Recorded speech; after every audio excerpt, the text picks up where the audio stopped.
Guru Brahma, Guru Vishnu, Guru Devo Maheshwara, Guru Sakshat Parabrahma, Tasmai Sri Guruve Nama.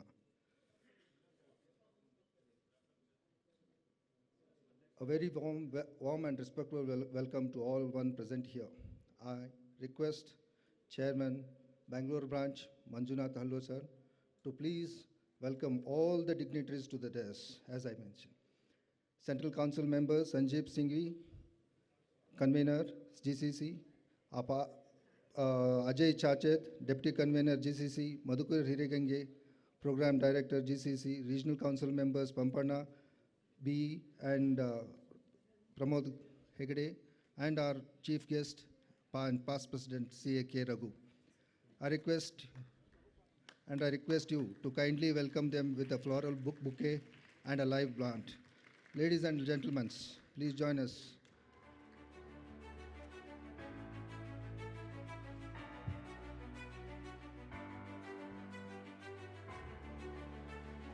May we have a round of applause, please.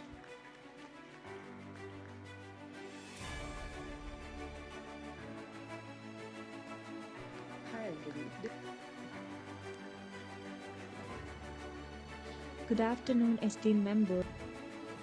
The applause should not stop.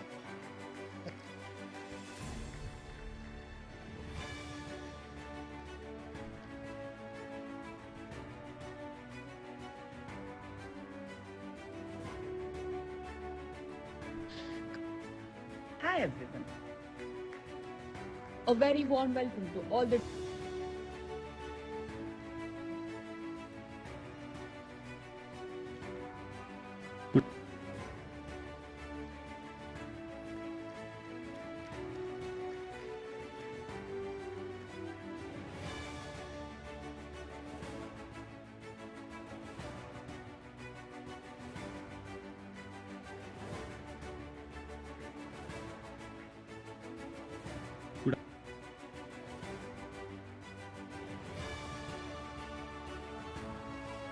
Thank you, Chairman, for that honors.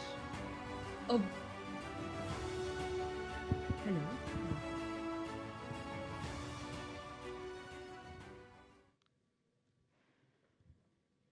We are here for a global capability center. Good morning to everyone. On behalf of the Bangalore branch of SIRC, it is a privilege to extend a warm and heartfelt welcome to each one of you for this prestigious fifth GCC Summit 2025 in Bangalore. We are deeply honored by your presence.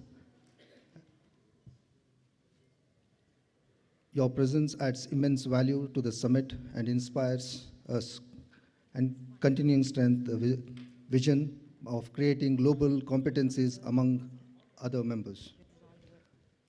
I also welcome all participants, industry leaders, faculties, and professionals who have gathered here to make this two-day summit truly meaningful. We look forward to insightful deliberations, knowledge sharing, and collaborative learning. Once again, on behalf of Bangalore branch, I extend a cordial and respectful welcome to all of you.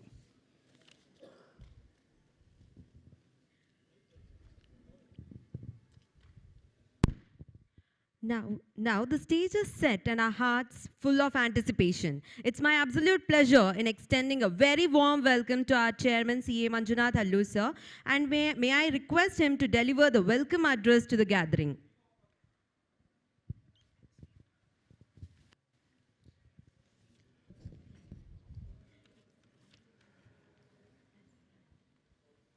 ಎಲ್ಲರಿಗೂ ಹೃತ್ಪೂರ್ವಕ ನಮಸ್ಕಾರಗಳು. A heartfelt namaskara to everyone. Good morning, everyone. It's a matter of immense pride and joy for the Bengaluru branch of the SIRC of ICAI to host the 5th edition of GCC Summit, a flagship knowledge initiative of the GCC group of ICAI, here in the vibrant and dynamic city of Bengaluru. Whenever something innovative, impactful, and truly path-breaking happens, it is only natural for it to emerge from Bengaluru. And this summit stands as yet another testimony to that spirit. anything new, anything unique will always have Bengaluru's imprint on it. And this time, the uniqueness comes in the form of, uniqueness would be explained by our program director and CA Madhukar N. Hiragenge sir and Pramod R. Hegde, our regional council member, whose vision, depth of knowledge, and unwavering dedication have added a special stature to this 5th edition of GCC Summit. It's my privilege to extend a heartfelt welcome to our esteemed chief guest, CA K. Raghu sir, past president of Institute of Chartered Accountants of India. Sir, your presence today adds immense value and inspiration to all of us. Thank you, sir. I warmly welcome the convener of the GCC group, CA Sanjeev Sangiji, and deputy convener, CA Abhay Chajaji, whose leadership has guided this summit to newer heights year after year. A special and affectionate welcome to our own respected Central Council member and program director of this summit, the man behind the show, CA Madhukar N. Hiragenge sir, whose contribution to the profession and to this event is truly unparalleled. We are honored to have our regional council members, CA Pampanna BE and CA Pramod R. Hegde with us today, who constantly supporting and strengthening every initiative of the Bengaluru branch. Thank you so much, sirs. And I also warmly welcome our vice chairperson, Kavita Parmesh. And I also extend a warm welcome to all the eminent speakers from across India who have traveled from various parts of the country to share their rich expertise with us. I extend warmest welcome to all my managing committee members of Bangalore branch, and finally, a very special welcome to each one of our delegates. This year, your enthusiasm has created history. For the first time in the journey of ICAI GCC Summits, Bengaluru has achieved the highest ever delegate participation, 1,000 numbers. In fact, your overwhelming response was so extraordinary that we had to stop registrations purely due to logistical limitations. This is a true reflection of your trust, energy, and commitment.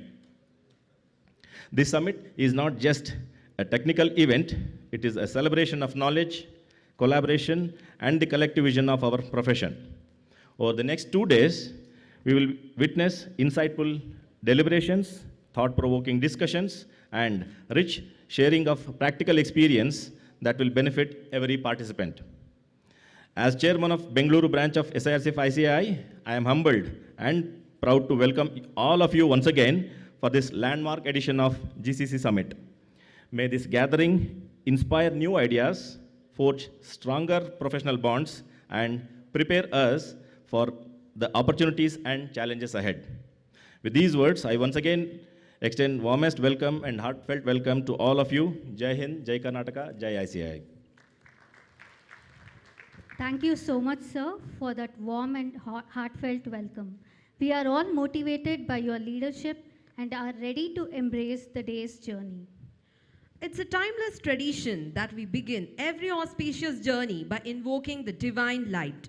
This flame symbolizes the triumph of knowledge over ignorance, of hope over despair. Every great beginning starts with a spark of light. As we stand at the threshold of this important conference, we light this lamp not just as a tradition, but as a symbol of the knowledge and wisdom we aim to share.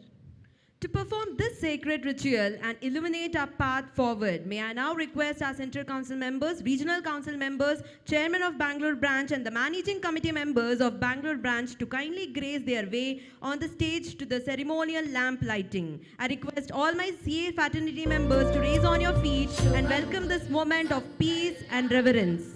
आरोग्यं धनसम्पदः शुभं कुरुध्वं कल्याणम् आरोग्यं धनसम्पदः शत्रुबुद्धिविनाशाय दीपज्योतिर्नमोऽस्तु ते दीपज्योतिर्नमोऽस्तु ते दीपज्योतिर्परब्रह्म दीपज्योतिर्जनार्दनः दीपज्योतिर्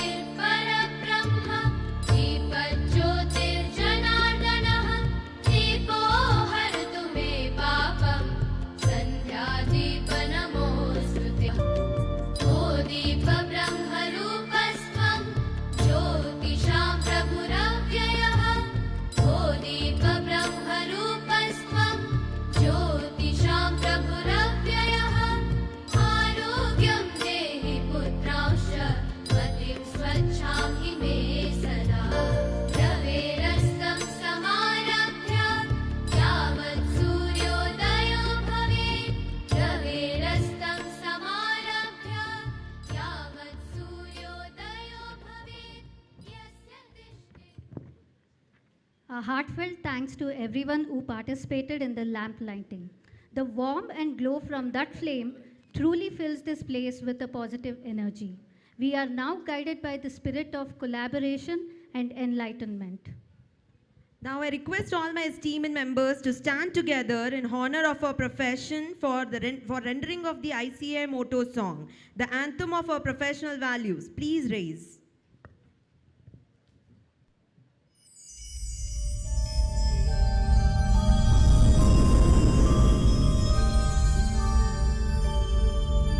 य एष सुप्तेषु जाग्रति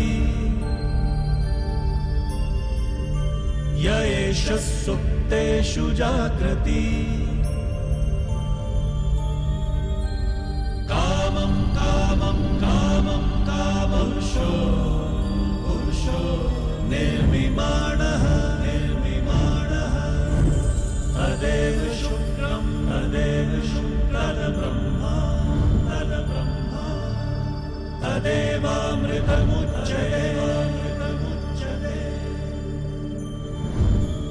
तस्मिन् लोकः शतः सर्वे तदूनात्यति कश्चन एतद्वैता एतद्वैता एतद्वैता एतद्वैता एतद्वैता एतद्वैता.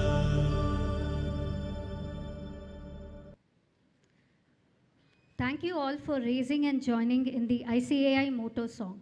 The unity and spirit in this room are truly inspiring. Let's all have a seat. Let's now turn our attention to the agenda. As we embark on this journey through an incredible days ahead, I would like to invite the person who has been an instrumental in shaping this summit, our branch vice chairman, chairperson, CA Kavita Parmesh, to the podium to share the highlights of GCC Summit.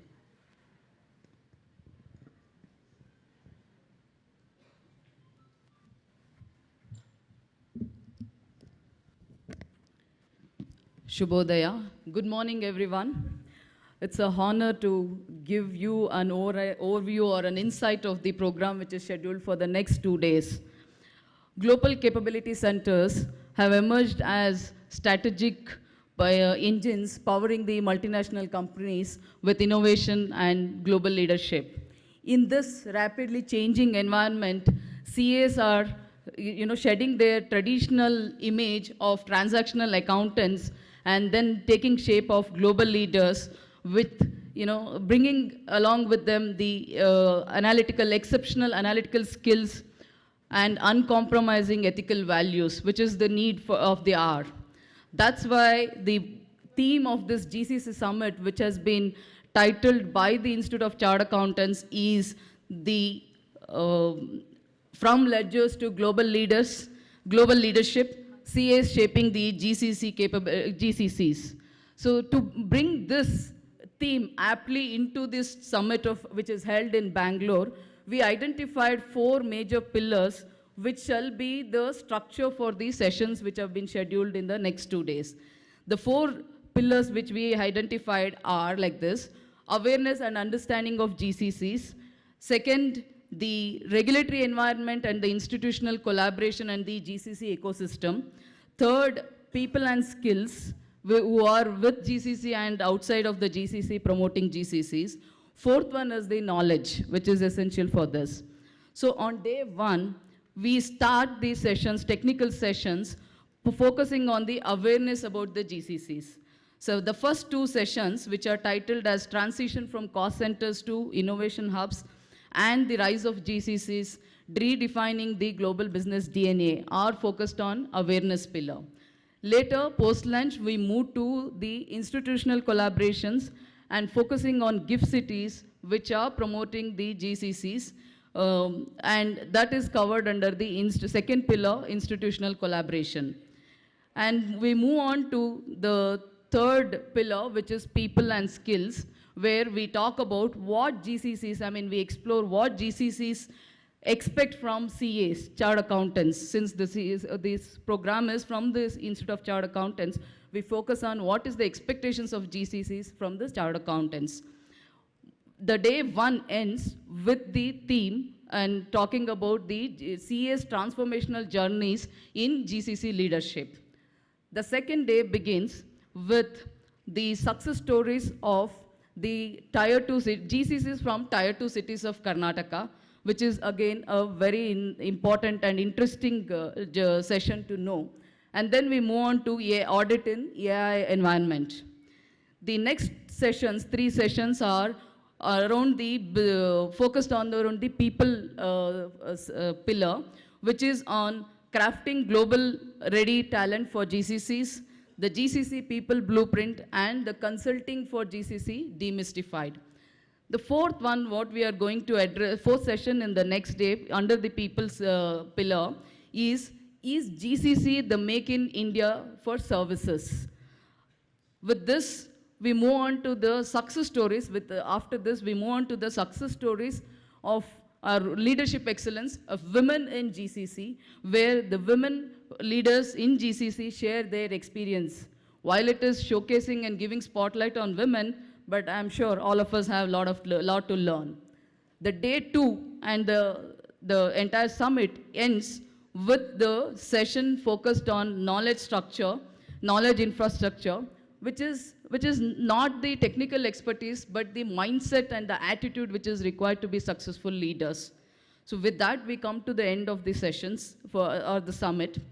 So members, each and every session and speakers, moderators have been selected with meticulous evaluation only to bring the best to you and to enable all of you to have a deep insight into the functioning of the GCCs. I'm sure at the end of this summit, you'll all be motivated enough and will be able to confidently step into the global leadership. So just sit back and go through the sessions carefully. Thank you so much for being here. Let's give a round of applause. Thank you so much, ma'am, for walking us through the fantastic lineup for today and tomorrow. Your hard work in shaping this program is evident, and we are all very excited to get started. Now it's time to understand what truly makes GCC program special. To enlighten us on the uniqueness and distinctive vision behind it, may I humbly invite the Regional Council member, CA Pramod R. Hegde, onto the dais to share his thoughts.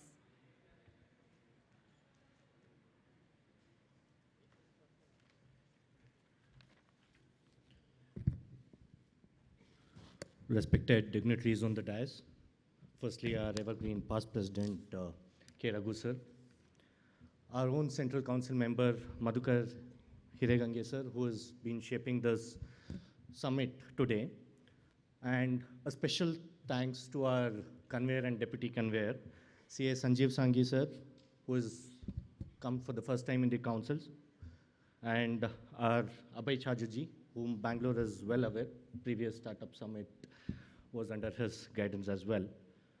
My own colleague in the council, CA Pampanna, and of course, the person whose hard work will always reflect as the branch, and the chairman of the branch, Manjunath M. Hallur, and vice chairman Kavita Parmesh, and our secretary, CA Tuppad. They said I had to talk about the uniqueness of this conference. Before that, I just thought I'll just take a backdrop. Exactly a year ago, when I was the chairman of this branch, we had a conference, 2 days conference. And at that point of time, we had this GCC concept in place. That was the light when I decided, no, we have to get this new opportunity to our members. And it was a very short period of time, probably a 2 hours conclave, which we started on the GCC. And immediately when Madhukar sir said that this GCC program first needs to come to Bangalore, I was the first one who said that, yes, because with the selfishness, sir, that had started this light, I wanted to take this summit to the next level. So I immediately said that I'm going to step in and I'll be backbone of this show today. So it's not every day that we get to see 1,000 chartered accountants in under one roof, state government and IFSCA, industry leaders, and entire ecosystem under one roof. If this had a market cap, probably Karnataka's GDP would have been raised by 2% today.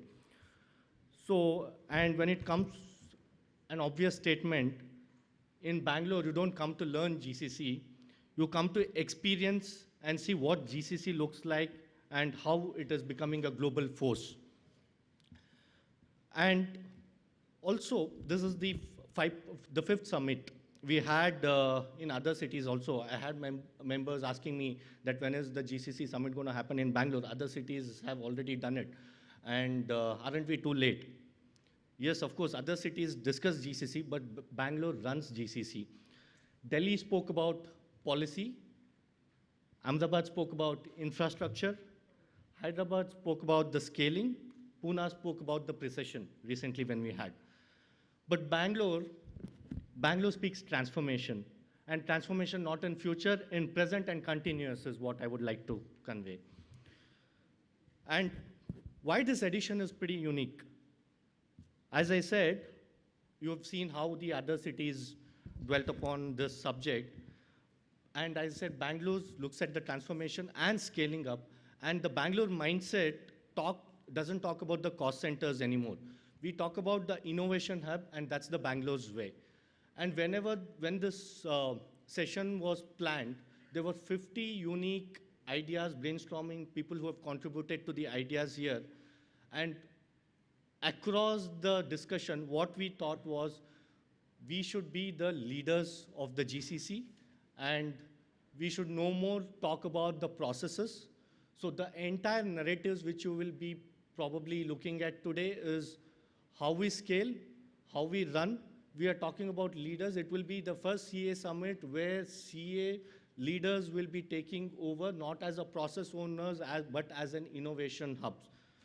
And most importantly, Tier 2 and Tier 3 Karnataka areas where Mangalore, Hubli, Udupi are producing GCC success stories. And now it's a statewide movement, not Bangalore anymore, it's beyond Bangalore. And the agenda of today is what Kavita just mentioned, mirrors what actually GCCs are looking for, what they hire for, what are the skill set that we have to learn for, be it AI, analytics, cyber, or governance, or leadership. And this being the fifth GCC summit, everyone says that number 5 is unique. You know, we'll call it GCC 5.0, and 5.0 will become a global benchmark. And of course, your tagline, sir, Sanjeev sir, from ledgers to leadership. So I would say from cost to capability, CAs are not just adopting GCC, we are advancing them. With this, I would like to thank each one of you and take this fruitful journey for the next 2 days. Thank you, everyone. Let's give him a big round of applause. Every successful initiative carries a spark that makes it stand out. Thank you, sir, for taking us deeper into what sets the GCC program unique from other programs.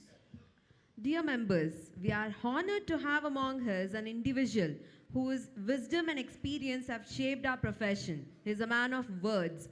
With a focus on empowering others, he is dedicated in fostering the growth and development within the chartered accountancy field. In the journey of growth, capability is the real currency. To speak on strengthening the capacity and unlocking the GCC opportunities for the professionals, we are honored to welcome the Visionary Program Director of the Summit and the Central Council member, CA Madhukar N. Hiregange. Let's now hear the introduction of CA Madhukar, sir.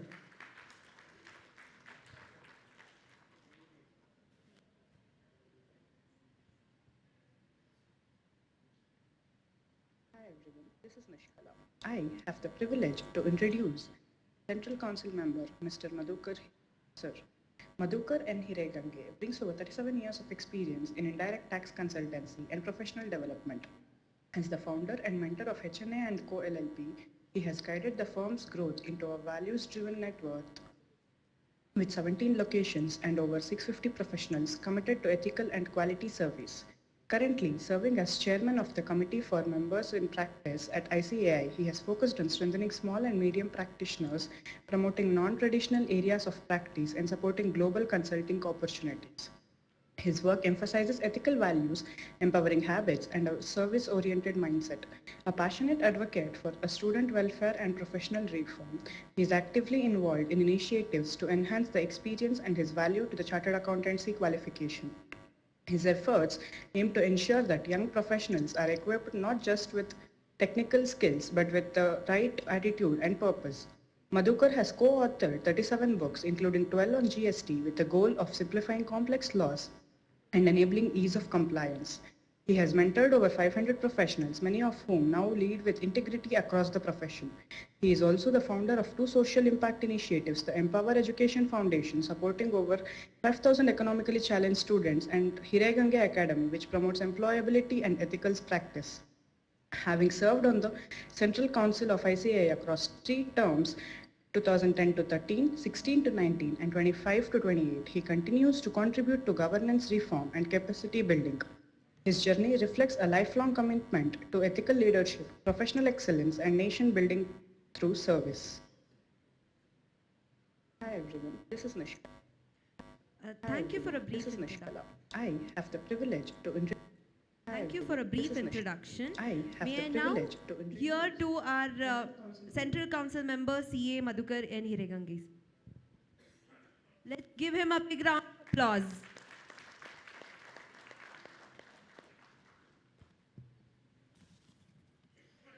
A very good morning, ladies and gentlemen, dignitaries on the dais, Locations and- my council colleagues. I'm not going to spend more time with you. I know you have not come to listen to any of us. The next session onwards is the interest. Our speakers are also waiting. I am also waiting to listen to them. A few months back, possibly, GCC, if you had asked me what is GCC, I possibly wouldn't have told you also. I didn't know what it was. In I think it was January when Sanjeev Singh Sanghi took it in Delhi. Then I came to know what is happening in this area. Then we went to Ahmedabad. Then I asked him, how have you left out Bangalore, which is the biggest GCC center in India? He was possibly waiting for me to ask. So now we have it here, thanks to Sanjeev and Abhay. As far as I see, the biggest change which is necessary in this profession is the value change. The days of the intermediary are over. The days of chalta hai are over. If you would have observed today's session also, it started 10. 10 means not 10-1. So a big round of applause for the Bangalore team which has done all this and made it possible. They call me program director, but I told them on day one, I am not going to do anything. So you tell me, do you want me to sit or should you want me to go? So they asked me to sit around till some sort of a skeleton was made, and then they have done everything. Even today morning I came, I was thinking, where did I come? I could have come with Chetan at 9:45. Values first. Credibility next. We have to have credibility. All these were there in our CA exams.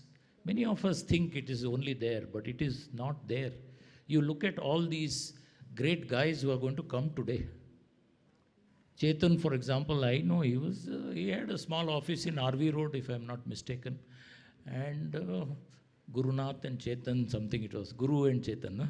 Huh? So I knew him as a nice guy. But we never thought he'll come up to this level. Not lost a bit. His humility is astounding. 2,500 people across India. That is his shared service and going to be GCC or already GCC. I'm not really sure, he will tell you. Also, what I have realized in this short growth of our firm is performance beats everything. You don't have to be nice to anybody. You don't have to go and touch the client's feet. You don't have to go and hobnob with any minister. Your success is assured as long as you are providing excellent service. You serve, the world serves you. You serve your employees, they serve you. You serve your clients, they serve you. You don't have to run after clients, they'll run for you. You serve the accountants in the client's office, they become your brand ambassadors. You serve the profession, the profession serves you. You serve the country serves you. We got GST audit without talking to a single politician. Not even one politician I talked to, we got it on a platter. Of course, we spoilt it by tapa maring or whatever you say. The next very important aspect which I think is important is attitude. So many of us think attitude is there, yeah, it's good. No, attitude is also a defining factor. Today, 40% of your success depends on your values and attitudes. Good habits, fantastic habits. Habits can give you the energy to take you through the day, through the night also. You have one small energizing routine in the evening, you are ready for another 4 hours of fantastic work. Everywhere we need to skill ourselves. Today I am really happy with the type of registration, because we have not done some, putting up hoardings and newspaper ads and this, that. All of you are here. Why have you come? You have come because you have realized that upskilling is necessary. You have come to know that there is something different happening in this world. We need not sit back and enjoy our Indian per capita income. Bangalore is already around, I think, 9 lakhs or 8.5 lakhs. 8.5 lakhs is the per capita income of Bangalore. I'm sure next year it will be 12. And as far as chartered accountants are concerned, our per capita should be 25, nothing less than 25. That's what you will get in the GCC once you prove yourself. But we need to upskill. Digital, finance, ESG, which is the future, forensics, leadership ensures relevance of ours throughout. Not only in GCCs, we are now becoming advisors to the world. ICAI has taken up several facilitation programs. I'm sure I don't want to take it away from Abhay, who has pioneered so many. I'm only telling him, allow us to, continue your programs. Let's multiply your programs. That's what I'm asking him. And this particular summit is going to be a catalyst for all of you in your careers, in your practice. All the best. Thank you very much. Let's give him a big round of applause. Thank you, sir, for sharing your vision with such clarity and depth. As APJ Abdul Kalam beautifully said, dreams transform into thoughts and thoughts result in action. Your words this morning have certainly sparked new thoughts and new actions within us. A small announcement. Blue Hyundai car number KA05ND6446. I request you to, change the parking. It's creating a problem for the other vehicles to come in. Thank you. Dear members, we have a distinguished professional who has been actively contributing to ICI's global vision and strengthening the voice of Indian chartered accountants on the international platform. He has played a vital role in supporting the strategic initiatives of ICAI's WTO Directorate, which works to enhance the Indian participation in the global trade reforms, strengthening the role of professionals in cross-border services and creating new avenues to CA in the international marketplace.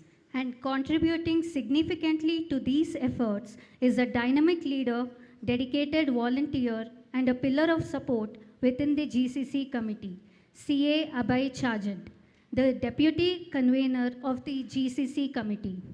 Let's hear to the introduction of CA Abhay Chajad. Good afternoon, esteemed members and delegates. I'm Tarini, and it is my privilege to introduce the moderator for this session, CA Abhay Chajad sir. CA Abhay sir is a fellow chartered accountant and the managing partner of the Audit and Assurance Division at SL Chajad & Co. LLP, a role he has held with distinction for over 2 decades. His professional expertise spans audit, assurance, financial advisory, and governance, backed by international exposure through professional experience with a New York-based firm. Beyond practice, CA Abhay sir plays an influential role at the institutional level. He currently serves as a Central Council member of the Institute of Chartered Accountants of India, contributing to key committees on commercial laws, accounting standards, economic advisory, and sustainability. He also brings strong governance insight as an independent director and audit committee chair for a government of Madhya Pradesh undertaking, while remaining deeply committed to the mentoring young professionals and nurturing the CA ecosystem.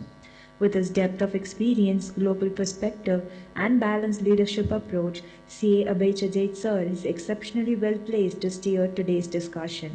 Please join me in welcoming CA Abhay Chajait sir, moderator for this session.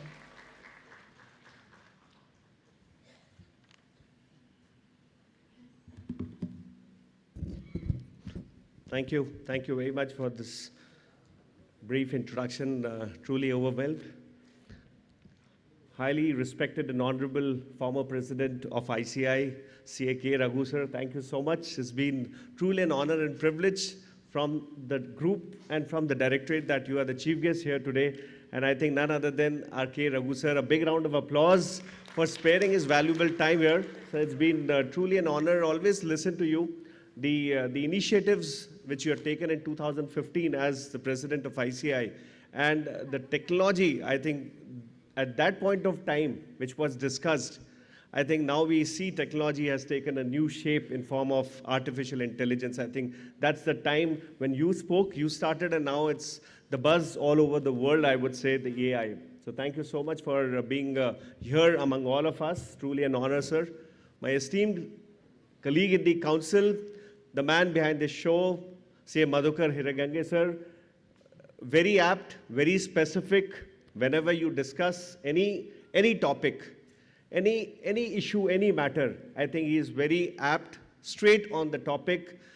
And that's what I think he shared his experience. He spoke about credibility, he spoke about attitude, he spoke about transformation, he spoke about ethics, the upskilling. I think these are the key words for all of us today. And when all of us are here for this important summit, the GCC Summit, I think these all words are very relevant, especially if I talk about members in practice, and especially members who have now switched from the traditional practice to now into the global capability centers or into different areas of practice. I think these are important areas where we have to really focus. So thank you, Madhukar sir, for giving us this opportunity to host this GCC, 5th GCC Summit at Bangalore.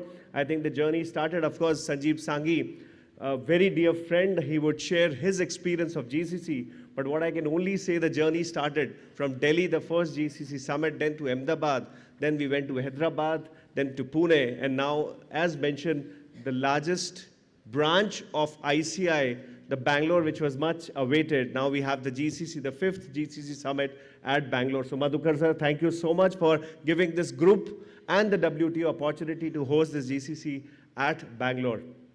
Sanjeev Sanghi, you know, the day when he entered, his vision was very clear, that I have to have GCC Summit the entire year, whatever be the. So then we both of us discussed with our Honorable President, sir, that let's have a GCC group which will be headed by Sanjeev Sanghi, and being so much experienced, already has been into this for last 20 years. Technology, he's among those one who speaks about technology for last so many years. And his vision was very clear that we have to give to our members, especially small and medium practitioners, that what GCC is, how they can establish their own GCC, how they can create a new vertical within the firm, how they can aggregate and consolidate and create opportunities for themselves. I think this is what the vision was. And thanks, Sanjeev. I think this vision, we have tried our best for last 10 months, reached Bangalore, and then we have at Jaipur. And with the success of Pune, we have another GCC which is planned, of course, at Pune on 21st and 22nd of December and 19th of December at the Jaipur. So this is, you know, I would say the expectation of members, that we should have more and more programs. More members want to know about it.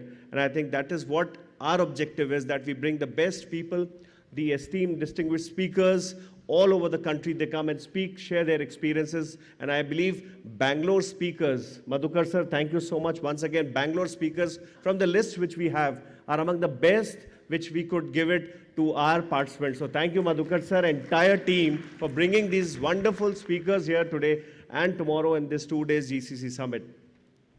Pramod ji and of course other distinguished regional council member, the chairman, the effort of Manjunath, Kavita, and Tupar has been amazing. Always been active in the group. Thank you so much, all of you, the entire team of the Bangalore branch, the other distinguished managing committee members, the speakers, participants, my dear friends, ladies and gentlemen. Truly an honor and privilege to be here in the 5th GCC Summit. Since we've been very important, as been mentioned, that we are here to listen to the speakers, their experiences, the opportunities of their, the GCCs being established by them when they started. Of course, been mentioned about starting somewhere 40 years back and now having shared services or even the global capability centers with so many strength, which has grown pillars to pillars for years together. I think this is an opportunity for the participants to hear. But since I'm here as an opportunity for me to share some of the important initiative which we thought we should take from the WTO, the directorate under which the group is formed. It is called the Directorate of International Trade Services and WTO. This is the group under which we have taken a number of initiatives, more importantly for members, and especially I would say the small and medium practitioners when we speak about. We started a certificate course on overseas outsourcing services. We started this journey with the US. The US we picked up first in November 23, where we started the first certificate course, the batch of this outsourcing services. And believe me, friends, till September, October, we completed 10 batches with 1,500 plus participants who have attended the certificate course and now getting opportunities from the US market. So that is the success, with 1,200 participants already cleared this exam and others to follow.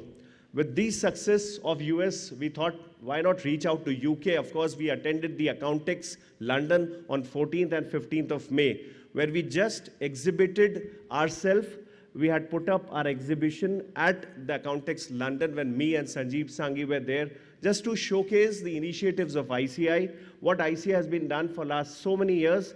We wanted to share with all the participants who were there at the Accountex London. So believe me, friends, about 100 plus accounting firms, foreign entities reached out to us, discussed about the initiatives of ICI, how we can help them, how we can create, how we can bring resources to UK, or maybe help them even at India, how we can have resources being given to them and they can get services from the best technical accountants which we have in the country with most cost effective. So a lot of discussion happened. And I can just share with you, with that discussion, we from the directorate thought that why not create an accounting process outsourcing portal. So that was that vision which gave us that we should start our own portal where we can have the Indian firms registered with this portal, and even foreign entities can come to this portal, and we can give a platform to Indian firms to create opportunities among themselves. So we started a portal which is named as apo.icai.org. This was started in February 2025, and that was launched in the last VOFA, which was there in February. And 700 such firms have already registered with this portal. This is a registered portal of ICI, where we are asking the Indian firms to register based on their credentials. We are asking them to give their credentials and do a ranking, which ICI is doing through an external agency, and also asking the foreign entity to register at this portal so that both can reach out to each other and have created a platform where a foreign entity would have the best pool of talent, cost-effective, and technically sound experts who can provide services to them sitting in India. So I think this is one opportunity which we thought that why not have our own portal, and looking to the success, we've got response from the foreign entities also, and we are getting them registered and creating opportunities for Indian firms. So that US market, like I was mentioning, also gave us an opportunity. Why not start an outsourcing services for UK? So we started in September 2025. 2 batches already done. Again, they was very successful.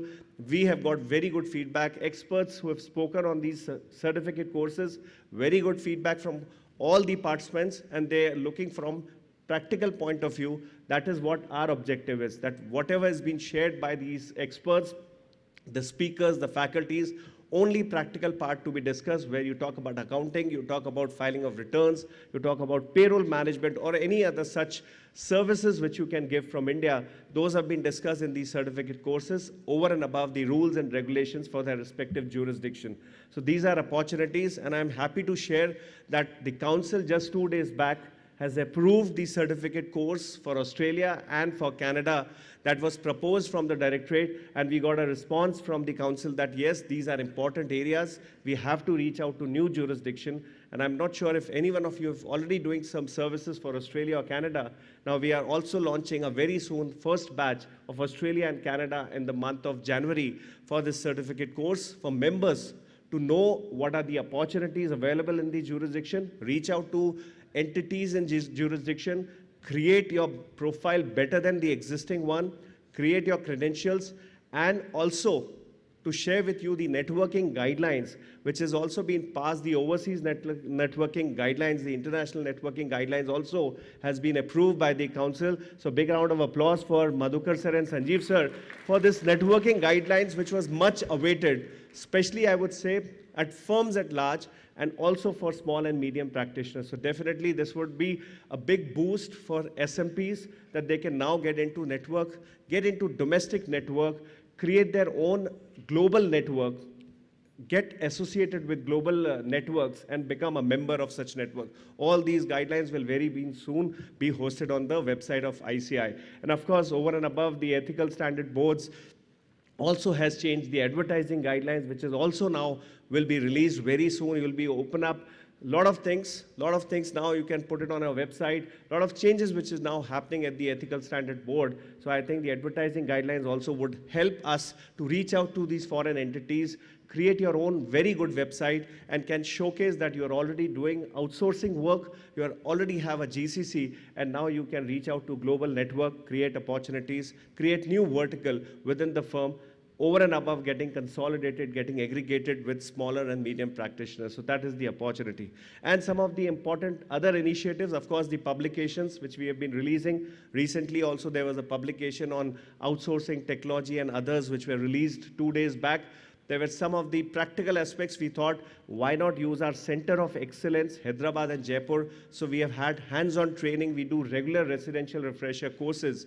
And we have also taken a very a good number of delegates to the IFSCA, which is Bangalore. I'm sure there is a session also on the IFSCA this in 2 days summit. We had taken 63 delegates, and we took a complete walkthrough at Ahmedabad GIFT IFSC. That also was an opportunity for members to know how they can have the best available taxation benefits, how can have their own GCC.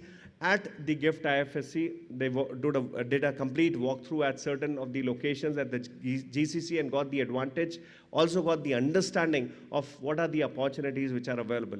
So these are some of the important initiatives which we have taken, and of course, I can only say the time is for upskilling. We have to upskill each day.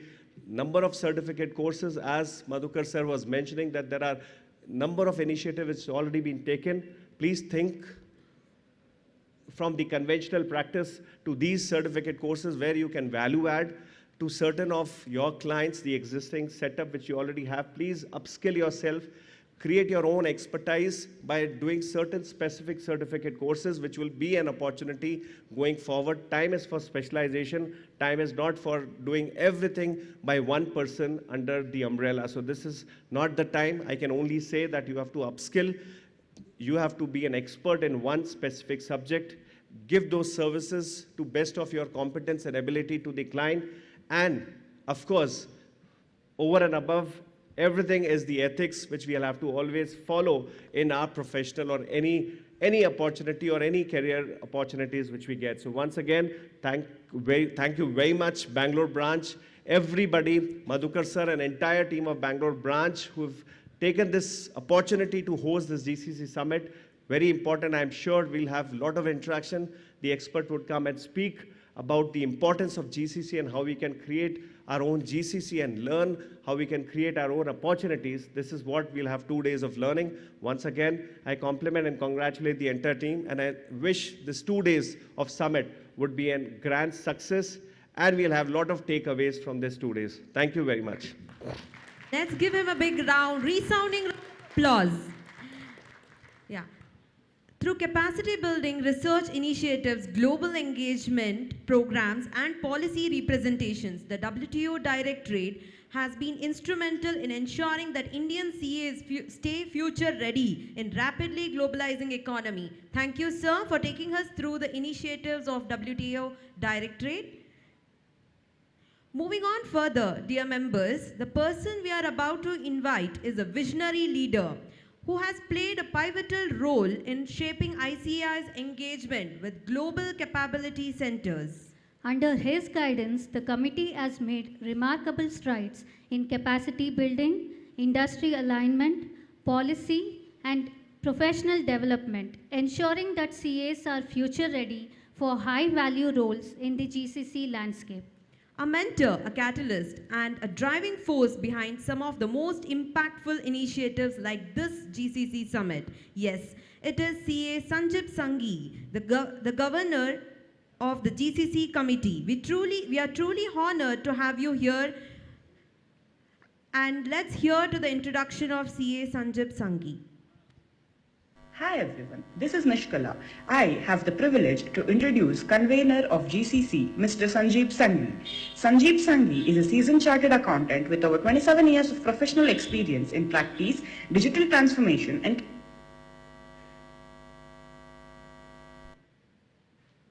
Hi everyone, this is Nishkala. I have the privilege to introduce convener of GCC, Mr. Sanjeev Sanghi. Sanjeev Sanghi is a seasoned chartered accountant with over 27 years of professional experience in practice, digital transformation and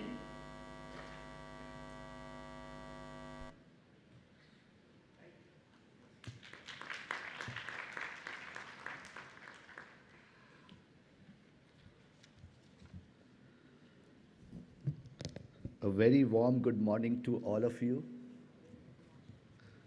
A very respectful past president of ICI, CA Raghu, which I've been trying for last couple of summits, finally got hold of. I never thought that you would be more closer to Bangalore because we tried to catch him up in Hyderabad. We are not able to do that because of his busy schedule. Thank you so much, sir, for being with us. You know, Madhukar sir always says that I have not done anything. But everyone knows you are the backbone behind this entire thing. See, that is called true leadership.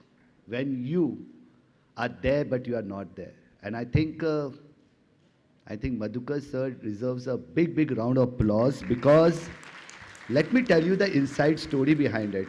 We were having this meeting of the group, and he is one of the member of the group. We decided on 4 places, and Bangalore was not in that. And then he called and said, why not Bangalore? I want to do it in Bangalore because we got a grant only for 4 summits. And let me tell you, this summit has got of speciality compared to other 4 summits, though all the summits are very close and dear to me. But he had made it something very differently, already discussed by many others. But the kind of aura he has created, every week, maybe 3 to 4 times, the entire team, the entire branch was meeting only to create one thought, how we can give enough value to the team, to the delegates. And that's what we as professionals need to start working upon to think about a bigger world is how we as a firm, how we as chartered accountant can start giving enough value to our team, our stakeholders, our people around. My deputy convener, also the chairman of the committee, Abhay Chhajar, without whom this would have not been possible. A big thank you to you, sir. I was just discussing in the morning when we were coming together, this is a time of celebration. We never thought that when we were going to Hyderabad, just 7 months back, and we were attending one of the summit organized by NASSCOM, and we were one of the delegates over there. There were around 700-800 people, all were technology guys. And we were there listening to the program was talking about scalability, team building, and all of that. In the evening when the program got ended, we went upstairs and we were meeting all the networking and all the leaders of NASSCOM. And I was introducing myself to one of the leaders over there. He took my card, and I said, I'm a council member of ICI. And he looked at my card and said, chartered accountant, with a question mark. Now that is one big motivation, that is one big passion, that is one big fire which I said to him, sir, we are there to stay. We are here and we are there to stay. And in this entire day, with all due respect, I've not seen anything on valuation, on ESG, on mergers, on investment, on funding, on data analytics, on forensic, on how we can do international taxation and transfer pricing. We are playing a functional role which is not replaceable. And that's the reason the entire purpose of this summit was to change the perception. The perception to say that we are moving on from ledgers to global leadership. Today, when we talk about having 500,000 chartered accountants, I don't know how many of you are aware of it, but more than 100,000 chartered accountants are already working in GCC and having a leadership position. Bringing this summit, giving a confidence, giving that projection, giving that vision that yes, we can definitely make it happen. If India is going to be the largest economy of the world, I think GCC is one big thing which is going to make it happen. Let me quickly share a few more important things with the objective. I really want to thank Bangalore branch, the entire team working so meticulously for this entire thing. Starting with, I will say, Manjunath, the chairman, we have Kavita, the vice chairman, Pramod, we had been working together for a long time on the same thought. We have other members of the MC branch, speakers, dignitaries. Let me share you one very important thought process. When Madhukar called me and said, Sanjeev, we need to talk about data. We need to talk about statistics. We need to talk about what is that each and every person coming over here will achieve. Let me tell you, in this 5 summit which we have done, the objective was not just to do an event. This was never an objective. The objective was how we can work together, how we can collaborate together, network together, and create a noise. I'm using this word noise, a louder voice to the country and the world at large, that Institute of Chartered Accountants is going progressive, is fast forward, and the Chartered Accountants of this very, very premium institute is working together hand in hand in nation building. And today, we have many state governments coming back to us. Now we are in line to talk with Bhubaneswar, Odisha. We are in talk with Miti. We have 17 ecosystem partners who have already joined hand with us. Talk about Ministry of External Affairs, talk about IFCA, Ministry of Engineering, IM Sambalpur. You have this big, so all these 16 organizations came forward, government organization, that we are so excited that Institute is working with us, and now we are working with them in framing policies. We have just drafted a very important policy for West Bengal, and we have already submitted to the Secretary of West Bengal to say, if you want to have a GCC, you can involve us, you can involve our members, and you can get this entire structuring done. So this is a real support service where we can go back, all of us can go back to the government, to the ministers, and talk to them that we can help you structure, set up, and frame policies. When we talk about how we as chartered accountant can be taking some advantage of these summits, let me give you a very short, simple answer to this. Coming over here is that first step. 1,000 people getting registered, the highest number ever we got in any summit. It's the first step that you have come out of that comfort zone. Come out of that mindset to say, traditional practice, even if I've seen so many chartered accountants who are working in industry, when they want to come back into practice, they talk about these 4 or 5 services. Well, I'm good in GST, I'm good in audit, income tax, and they think that practice is all about these 5 different services, which is not true. Today, we are talking about becoming an entrepreneur. Today, we are talking about how we can work together and collaborate. So, this is that first step which you are going to see. You are going to meet all the industry leaders. If you see this speaker list which has been given to all of you, you can network with them, you can work together, and they are happy to come back, because if they are coming over here, they are here to serve the profession. They are here to make ICI and the members grow. To give that thought process that yes, we can get into data analytics, we can get into triple entry system of accounting, we can get into forensic audit, we can get into hundreds of services and can specialize on that. It's not about scaling only. When we talk about GCC, we say it's about 2,000 people, 5,000 people, 10,000 people. That is not true. We are talking about nano GCC. And when we talk about nano GCC, we are talking about one single chartered accountant who is working on patent, one talking only on the intellectual property, one is only into how we can do cross-border transaction. And if all of them combine together, get together, integrate, they are a nano GCC, and they go back to the world and say, we have a one-stop solution on these 20 different services, which is non-conventional, and we have specialists into this arena. That is the objective, and this is that spark, that little idea which you get is going to change the entire thought process. So I once again wish all of you a very, very happy learning, a very, very engaging, thing. When you are coming inside, make sure that if you are coming with your friends and going outside with your friend, you are not taking the actual purpose of this entire summit. If you are coming with 20 new people and going out with 100 new people, and then having a coffee with another 50 people, and then having a dinner and networking with every person around here, and trying to take that one special thing which they are doing, that is what GCC is all about.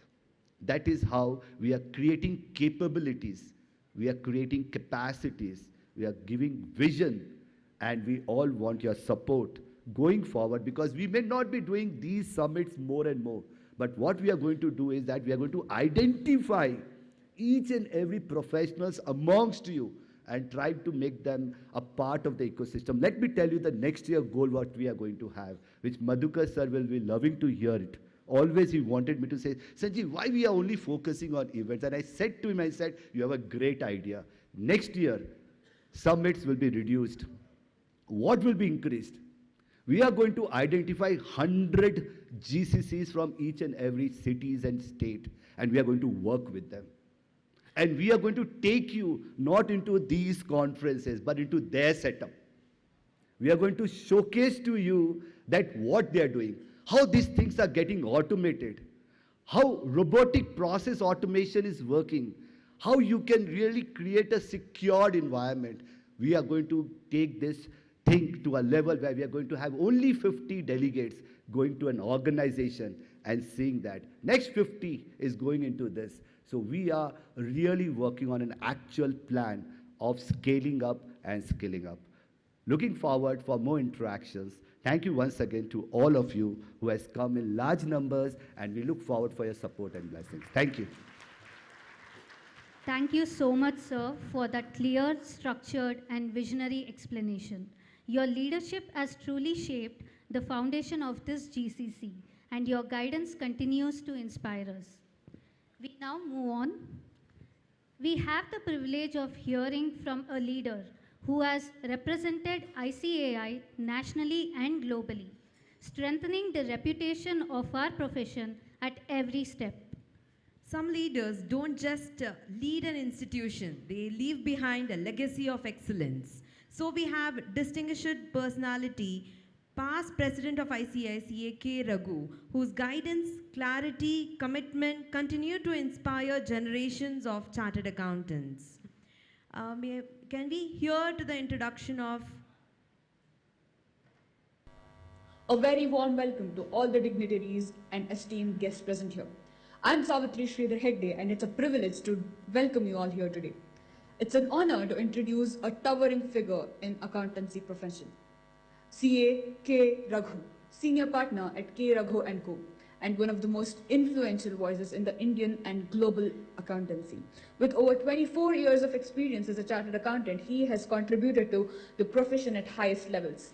A fellow member of ICAI, he has served the institution with distinction, first as the vice president of the year 2013 and 14, and then as the president of ICAI for the term 2014-15.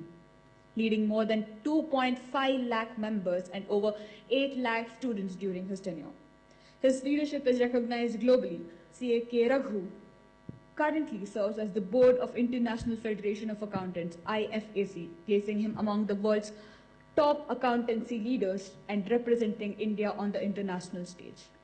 He has also represented ICAI on several prestigious national bodies, including the National Advisory Committee on Accounting Standards under the Ministry of Corporate Affairs, the Board of Insurance Regulatory and Development Authority, the Audit Advisory Board, and the Government Accounting Standards Advisory Board constituted by the Comptroller and General of India, the Quality Review Board, the Governing Council of the National Foundation of Corporate Governance, and the governing body of the National Institute of Public Finance and Policy. His presidency at ICAI is remembered as the technology-driven transformation period. He pioneered initiatives such as ICAI TV, national-wide webcasts, e-learning platforms, cloud campus, reading rooms for CA students, and the now ICAI mobile app. The digital library, e-books, online publications, video podcasts, independent director repository, and ICAI's entry into social media and Google Hangouts. His contributions have strengthened the profession, empowered students, and elevated the global visibility of the Indian Chartered Accountant. Please join in with me in welcoming an exceptional leader, a visionary reformer, and a true ambassador of Indian CA profession, CA K. Raghu.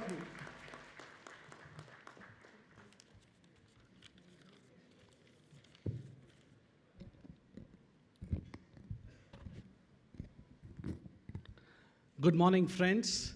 It gives me immense pleasure and delight to be amongst you this morning on the occasion of the 5th GCC Summit being organized by the Institute of Chartered Accountants of India. My compliments to Madhukar Hiragange, our council member from Bangalore, for having taken the initiative to organize this event, because as you all know, Bangalore is the happening city. We have two good friends coming from Kolkata, Mr. Sanjeev Sanghi, who is the convener, Abhay Chajjat, the deputy convener, both of them leaders from the respective regions. Sanjeev was the chairman of the Eastern India Regional Council, Abhay was the chairman of the Central India Regional Council. I've seen them working very hard, and I'm so happy to see two of these young council members trying to, sort of project what GCC is, what is the role of chartered accountants. My compliments to you, Sanjeev and Abhay, for the good work you've been doing. Considering the fact that Bangalore has been in the forefront, all of you are aware that 1990, when we saw the liberalization coming to India and the way the Bangalore city grew, the IT sector grew, then we had the boom in the startups, and today we have the maximum number of GCCs in the city of Bangalore. I think we should be proud that a city like Bangalore is housing many, GCCs. To name some of them, the top 10 GCCs are housed in Bangalore: Microsoft, Amazon, JP Morgan, Goldman Sachs, IBM, Intel, SAP, Cisco. I think there's so many. Friends, before I just talk about what is our role, what we could do, I think we need to understand what are the key developments taking place in the profession. Very rightly, as Madhukar said, we all have to transform.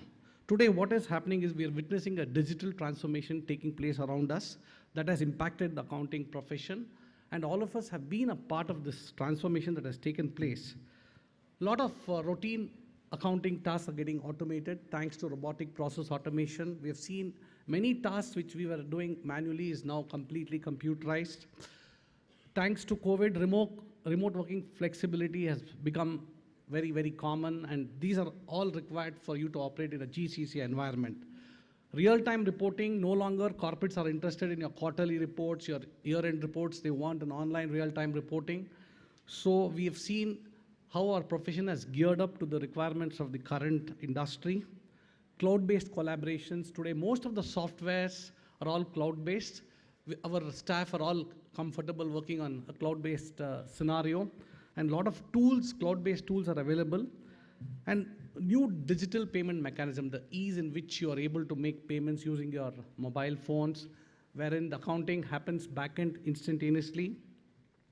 Then we're also seeing a concept known as online real-time audit, where an audit happens not once a year, it happens 24/7. And today we have so many audit tools available that help you to perform this online real-time audit. Virtual CFO services are gaining ground, and today chartered accountants are no longer servicing clients sitting here at Bangalore. They are offering services to clients around the world. So this is the scenario in which we are operating today. Very rightly, I can say that our profession is doing extremely well in facing all the challenges. I would also like to compliment the chairman of the Bangalore branch, Mr. Manjunath, for the good work they're doing, the entire team. Pampanna, Pramod Hegde, the regional council members, Kavita, and Tuppad, the vice chairman, secretary of the Bangalore branch.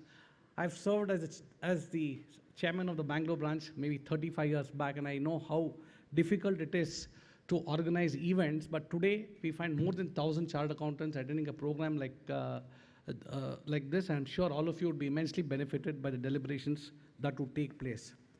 Friends, all the speakers before me have talked about what GCC is, how GCC is gaining ground around the world, around the country, and then specifically in Karnataka, that's in Bangalore.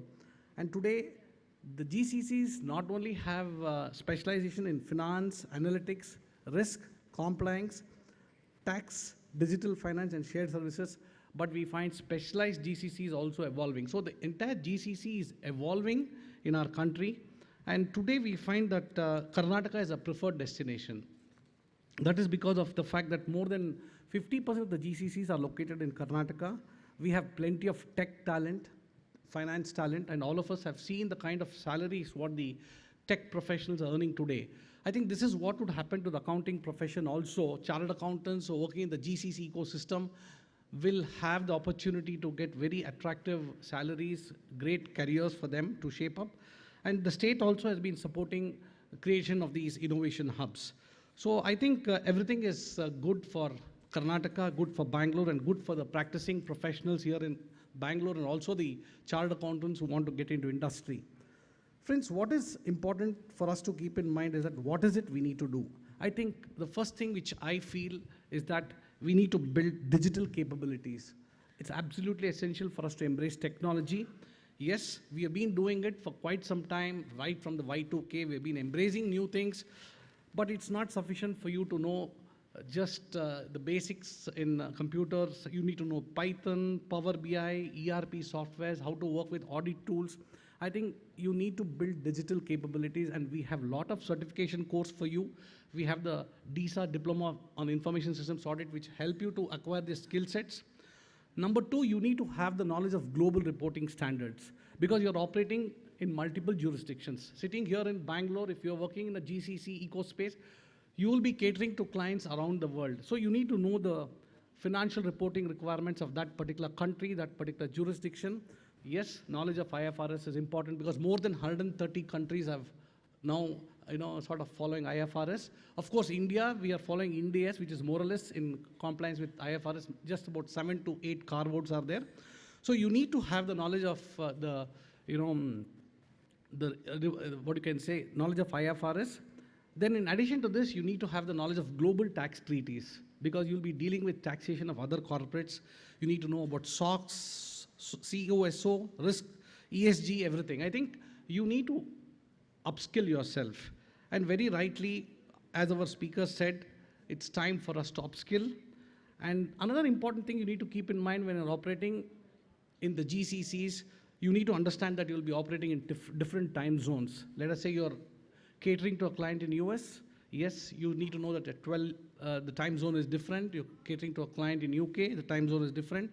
So you need to adapt yourself, like how the software professionals adapt themselves to the time zones. The accounting professionals also used to a 10 to 6 job or a 10 to 7 job should adapt themselves to different time zones. That's very important. Then you need to work with teams, accounting teams, finance teams with different cultural backgrounds. Let us say you're speaking to an accountant in Japan, you need to have the knowledge of maybe Japanese. You need to speak slowly so that you can understand, because when you start working with accounting professionals from other countries, you realize that you need to have different skill sets. So what is important, friends, is that when you are trying to work with other countries, other jurisdictions, you need to know the knowledge of tax laws. Of course, we have the mutual recognition agreements like we have with the CP Australia, then we have with Institute of Chartered England and Wales. Then we also have arrangements with Ireland. All these degrees, all the professional qualifications will help you to handle real-time scenarios on tax matters with your clients when you're dealing with other clients from other countries. Continuous learning, plenty of certification courses are available. I would urge and request all of you, whether it could be forensic, IFRS, cyber security. I think there's absolutely no way we can get away from continuous learning. You need to empower yourself, you need to upskill yourself, and that is the best way to go about. Finally, friends, what is important is that we need to understand that as chartered accountants, we need to move forward, try to take the lead, be true business partners, try to help corporates in decision making. And that is when we can see a bigger opportunity for all of us, because no longer CAs are good at number crunching. We're also good at analytics. We're good at blockchain. We're good at artificial intelligence. 5 years back, not many of us knew what AI was. Today, each one of us use AI extensively. Thanks to ChatGPT, Gemini, we're able to design and use it so effectively in our day-to-day life. So similarly, analytics also would play a very big role, and CAs are the ideal people to do, specialize in analytics. Blockchain would come, banking industry would be impacted in a big way. So a lot of new things are happening, and I think it's a very big opportunity for each one of us. I compliment all of you for having taken the lead to attend this program, because both for the practicing chartered accountants are present here, I see a lot of opportunities. You could get associated with the GCCs coming up in Bangalore. For the chartered accountants, young CAs who are looking at career options, yes, you are looking at IT industry, you're looking at startups. Now you can look at the role for you in the GCC, because as I told you, the pay packages in the GCC would be definitely much higher. Challenges also would be much higher, and you'll be able to work in a global environment. That is, since now we're working in a borderless world, you'll be able to offer your services to people around the world. I think it's a great beginning for all of us, and I compliment the Bangalore branch and Madhukar Hiragange for having invited me today. A few days back, Madhukar called me and said, Raghu, you are delivering the keynote address, I want you to be there. Madhukar, I've worked with him for 1 term in the council, a no-nonsense council member, I could say, always very, very, has a different viewpoints. Even in the council, we have seen him having something new ways in doing things. I wish to compliment him and all the managing committee members for having organized this event. Thanks to Abhay and Sanjeev for having joined us, and welcome to Bangalore once again. Thank you, sir. Let's give him a big round of applause. Thank you, sir, for your heartfelt and powerful words. Your leadership continues to guide and uplift this entire fraternity. It's always an honor to hear you. Your insights and vision are a source of strength for all of us, and your presence today has truly elevated this event. We are now to move on to the most special moment of this inaugural ceremony, the release of the technical background material of the GCC Summit. A background material is not just a document. It is a reflection of our vision, our journey, and the collective effort that has shaped this entire initiative. It captures ideas, insights, knowledge, and the essence of this summit. May I now request our dignitaries on the dais and the committee members of Bangalore branch of SIRC of ICAI to kindly come together for a formal release of the technical background material of this GCC Summit.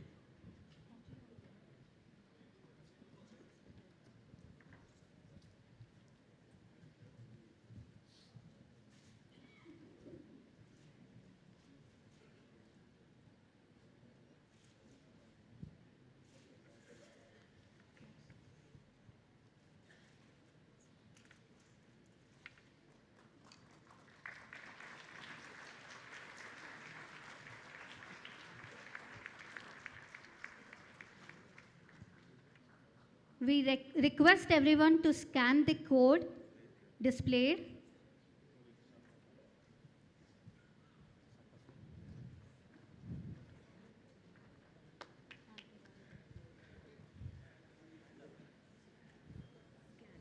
So we request to scan here to download the GCC booklet.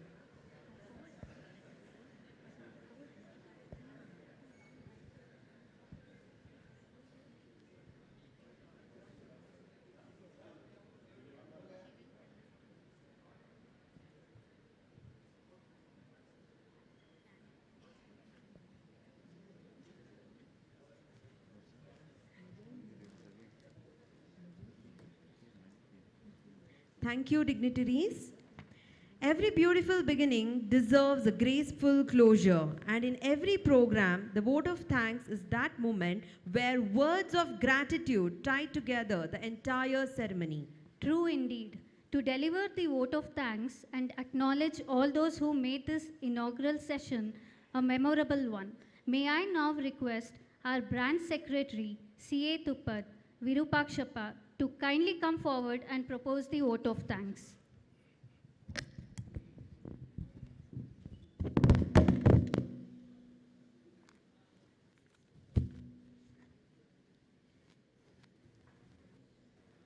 Good morning, all.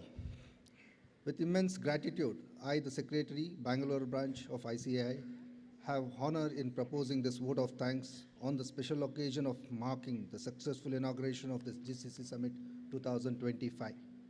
First and foremost, I express my heartfelt appreciation to the chief guest, esteemed dignitaries and leaders of our institute for gracing the summit with their presence and inspiring thoughts.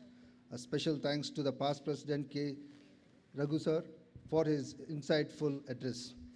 Our sincere gratitude to the Central Council members, CA Sanjeev Singhi, Convener GCC, and CA Ajay Chatil, Deputy Convener GCC, for their unwavering support and vision for this initiatives. Our deep appreciation also goes to CA Madhukar and Hiregange for our program director, whose commitment and guidance have shaped the very foundation of this summit. We also thank our regional council members, CA Pamparna B and CA Pramod Hegade, for their presence and constant encouragement. I extend my warm welcome to warm thanks to CA M. Manjunath Hallur, Chairman, CA Bangalore Branch, CA Kavita Parmesh, Vice Chairman, for steering this inaugural proceedings with grace and energy. My thanks goes to all the past chairmen of the Bangalore branch, past chairman of regional council from Karnataka. Our gratitude to all the members of the managing committee, volunteers, staff, and every individual who worked behind the scenes to make the inaugural sessions seamless and memorable. And finally, a heartfelt thanks to all the participants, industry leaders, speakers, and delegates who have joined us today. Your involvement strengthens our collective mission of CA shaping global capability centers. With the inauguration now successfully concluded, it gives me great pleasure to announce that we will now begin with our technical sessions. We encourage all participants to make the most of the enriching knowledge and interactions awaiting you. Thank you once again. We look forward to an inspiring and insightful day ahead. Jai Karnandambe, Jai Bharat Mata, Jai ICAI. Vande Mataram. Thank you very much, sir, for delivering the vote of thanks with such a warmth and clarity. We appreciate your thoughts, thoughtful words, and your graceful acknowledgement of everyone who contributed to this event. So now, we would like to gather back by 11:30 after a small tea break by having the first session.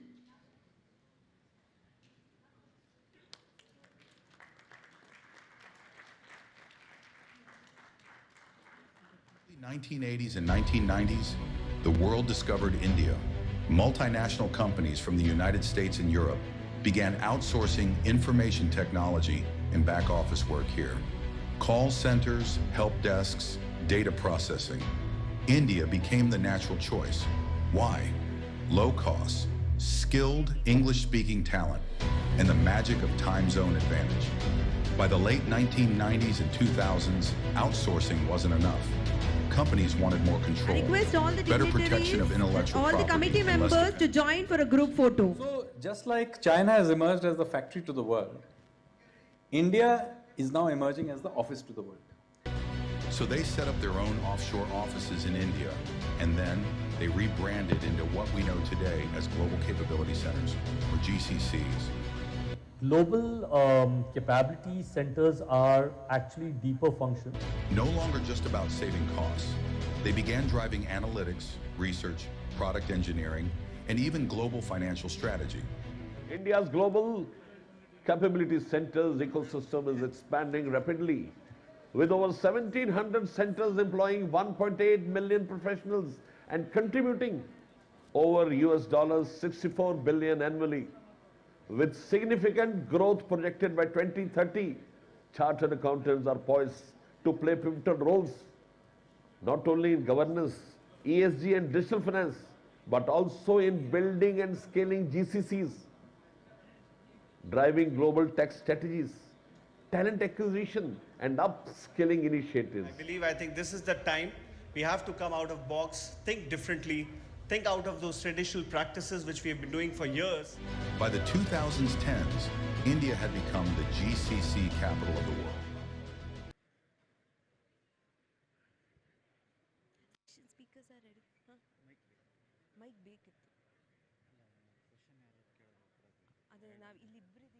Business services, transformation and GCC strategy.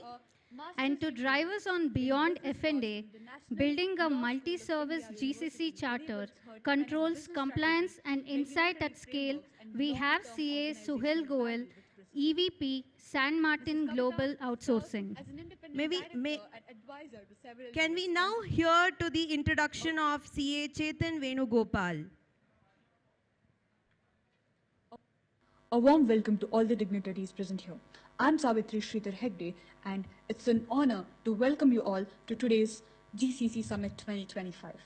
It's my privilege to introduce a world leader whose career blends entrepreneurship, corporate finance, governance, and social impact, Mr. Chetan Venugopal.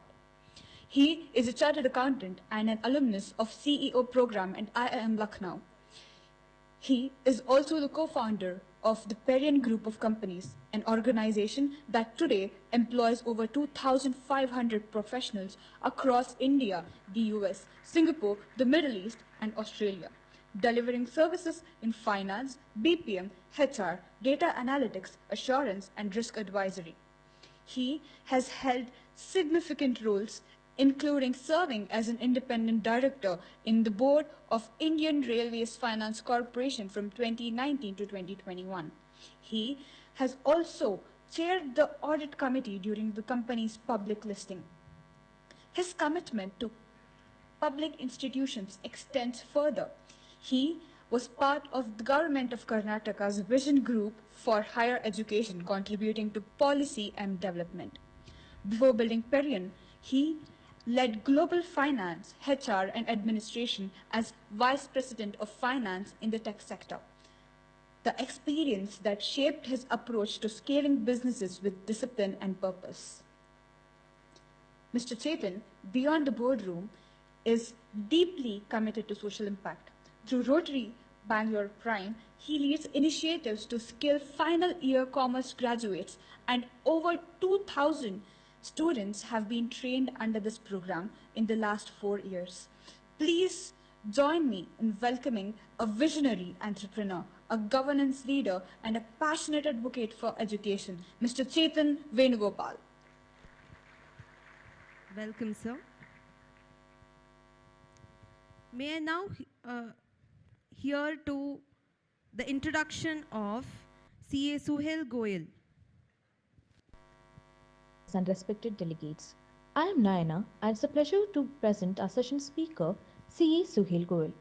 Suhail Goel is a Harvard Business School educated, fellow chartered accountant, and CPA who has emerged as one of India's most compelling voices in the GCC transformation space. As Executive Vice President at San Martin, a 45-year global professional services group, he leads a 550-member tech-enabled delivery organization supporting top CPA firms, GCCs, and other operators across the US, UK, Australia, and beyond. A second-generation entrepreneur, Suhail is recognized for architecting scalable, multi-service global capability models that blend finance, controls, compliance, and digital operations. His work sits at the intersection of AI-driven productivity, assurance-ready governance, and talent-led scalability, making him a trusted advisor to CFOs, controllers, and GCC site leaders. He also contributes to the profession's future through leadership roles on the LEA Global Asia Pacific Advisory Board, the ICAI Skill and Capacity Enhancement Committee, and NASSCOM's North Regional Council. We are honored to have someone with this impressive background and achievements on board. Ladies and gentlemen, let's extend a hearty welcome to CA Suhail Goel. We now hand over the session to our distinguished speakers to enlighten us on the subject.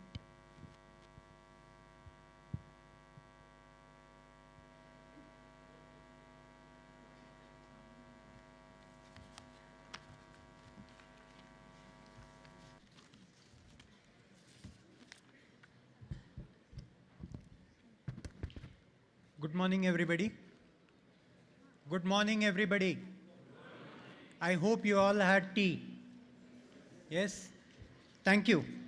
It's my pleasure to welcome all of you for this panel discussion at the Bangalore branch of ICAI. Our topic today is extremely relevant, not just for the finance professionals, but for the future of India as a global capability powerhouse. And it's my pleasure to moderate the session with two industry veterans here, Chetan Venugopal and Sunil Goel. Our topic for session today is transition from cost centers to innovation hubs and building a multi-service GCC. Just to set context, India today hosts over 1,600 GCs, and we are adding nearly one new GCC every week. But what's important is not just the number, it's the kind of work they are doing.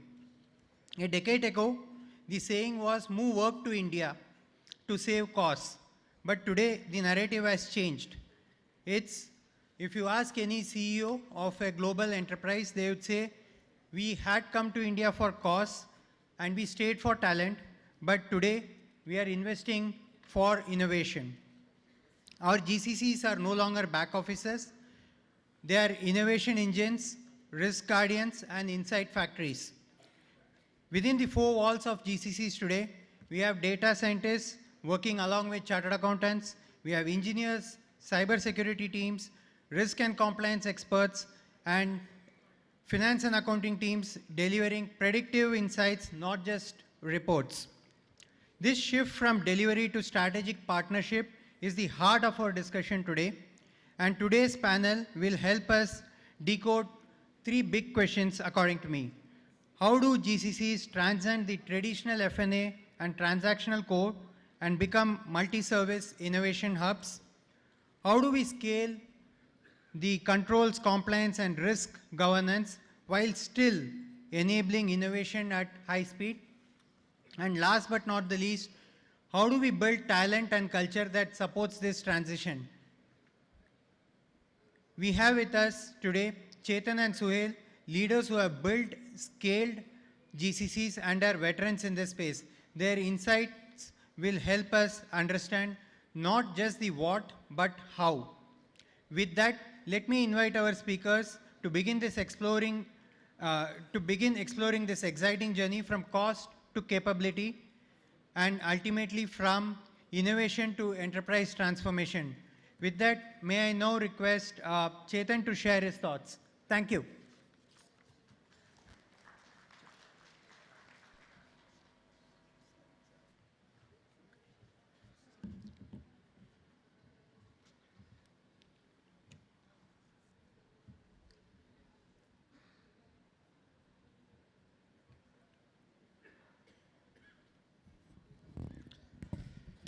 So I'm just taking a look at my watch because we're just moving in from morning to noon. If I wait for another 2 minutes, I have to wish you good afternoon.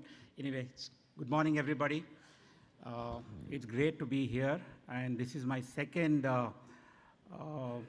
session in terms of being part of the GCC program that ICICI have organized. And I'd like to thank my dear friend Sanjeev for inviting me, and also my good and old friend Madhukar Hiregange for inviting me for this session. And congratulate ICI for this wonderful program, because just looking at the turnout today and the number of delegates who have registered, it just shows the interest that the fellow professionals have in what's happening around GCC, the opportunities that is throwing up for the chartered accountants, and how can we leverage that these opportunities are coming before us, right? So this is the background, and what I would like to cover in my 15 to 20 minute session is basically talk about how in the last 4 decades, from 1985 to 2025, how has GCC evolved? You know, we had called it in multiple names like ODCs, Overseas Development Center, captive centers, all of that. Today it's called Global Capability Centers, but it's been in existence for the last 40 years. And I would like to do a walkthrough or a quick talk through about how GCC has evolved in the last 4 decades. As Arun likely said, today, as you look at India, what do we see today? India, we has about 1,700 GCCs. Almost 60 to 70% of the global GCCs are based in India. And it's given employment for about 2 million professionals, and in terms of revenue, it's generating about $60 billion, right? So, and the expectations is in the next 4 to 5 years, it's expected to grow to about 2,300, 2,500 GCCs. It's expected to give employment for an additional million or two, and then also it's able to generate a revenue of about 100 billion. This is the potential that we are seeing in the GCC world, right? So when this is a quick snapshot of the way GCC has evolved in the last 4 decades. The first of the captive centers or development centers, offshore development centers, came into being in 1985, and the pioneers of this particular initiative was Texas Instruments. I'm sure a lot of people are aware of it. In 1985, TI came into India to set up R&D. I'll just talk about it. See, I have got about a few use cases as well as I get to the end of my presentation, which I would like to share with you, and I'm going to talk about TI as well. So TI and Citicorp set up their first software development center in Pune, and TI set up in Bangalore. So these were the pioneers. Between 85 and up to 2000, you had a number of multinational companies who came into India. Talk about Intel, GE, Philips, Bosch, Microsoft, all of the big companies saw India as an opportunity for what? Because of cost. So initially when the GCCs came into India, what attracted them to India was the cost arbitrage that they saw in India. They saw tech-savvy skilled people. They also, at the same time, the government seized this opportunity by giving a lot of tax incentive. All of us chartered accountants are aware of the STPI schemes, SEZ. All of this kind of attracted and motivated foreign companies to come and set up GCCs in India, right? So the initial focus was just the cost. Lift and shift was the focus, where companies running their processes, it could be finance, it could be simple business processes, were lifted and shifted into India to do the same process using the same tools but at much lower cost. This was the beginning in which the GCC started, and they were, as I told you earlier, they were called ODCs, offshore development centers, or they were called the captive centers. But today, they are the brains and actually the strategic nerve center of all these GCCs. And why they have become that, I'm going to cover in the next part of my session. So you see the 2000, 2000 late onwards, right? Around 2010 to 2020, we all know about AI, ML, and the digital transformation that took place, right? This was a defining moment in how GCCs evolved from just being a cost center to be value drivers for these organizations. Once this disruption, the digital transformation started to take place and the ML and RPA started to come, they saw captive centers as more than just a cost center.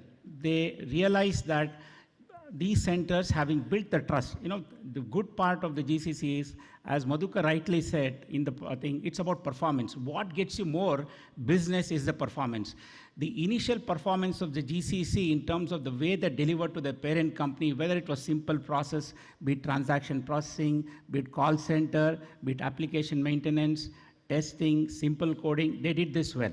They did it well, and this gave the trust to the parent companies into what they wanted to do next. From simple processes, then came in the 2005 to 2015, a little bit more advanced kind of work that moved into India, right?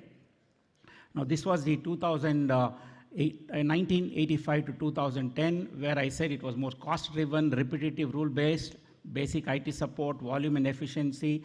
Technology played very minimum role. It's just supporting. So there was not much of technology being used then. It was more of a manual that was getting used. It was very process-driven. And success metrics were basically what is the cost per FTE? How is my turnaround time for this process? So these were the metrics that was driven by the GCCs or the headquarters as far as GCC is concerned. But as we move to the GCC 2.0, which is between 2010 and 2024, this is where the major transformation in how GCC started to get used. And as I told you earlier, what was the reason for this? The reason being digital transformation. Things like RPA, things like data analytics and cloud started to make a huge difference, right? So the company started to realize that they just not move only one process, but they wanted to move multi-functions. So in this phase of 2005 to 2014, 15, you saw companies moving multi-function. It could be IT, procurement, finance and accounting, HR, and technology development. Each of these areas was looked as a potential opportunities to move into GCCs, right? And also, over the last, by 2005, 2015, the GCCs had enhanced the capabilities. There was a lot of learning that had happened. The talent that was in the Indian GCCs had learned how to manage offshore deliveries, and the skills also enhanced over a period of time. So those things contributed to GCCs in terms of how they wanted to use the Indian centers.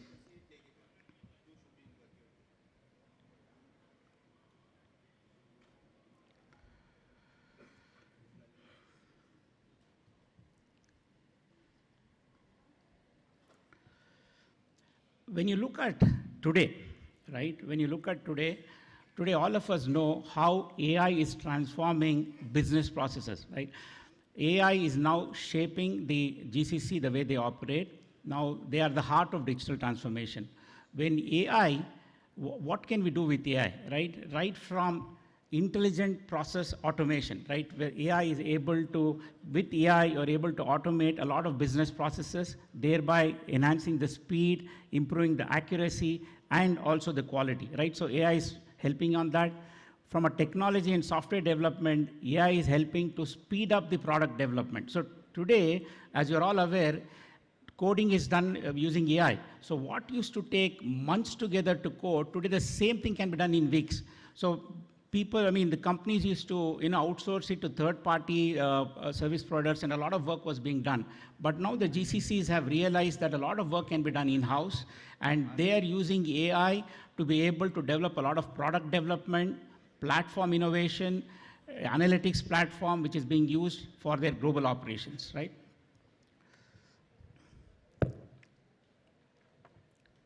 And what is also important is, in the GCC world, the startup ecosystem has been a huge driver for GCC's growth.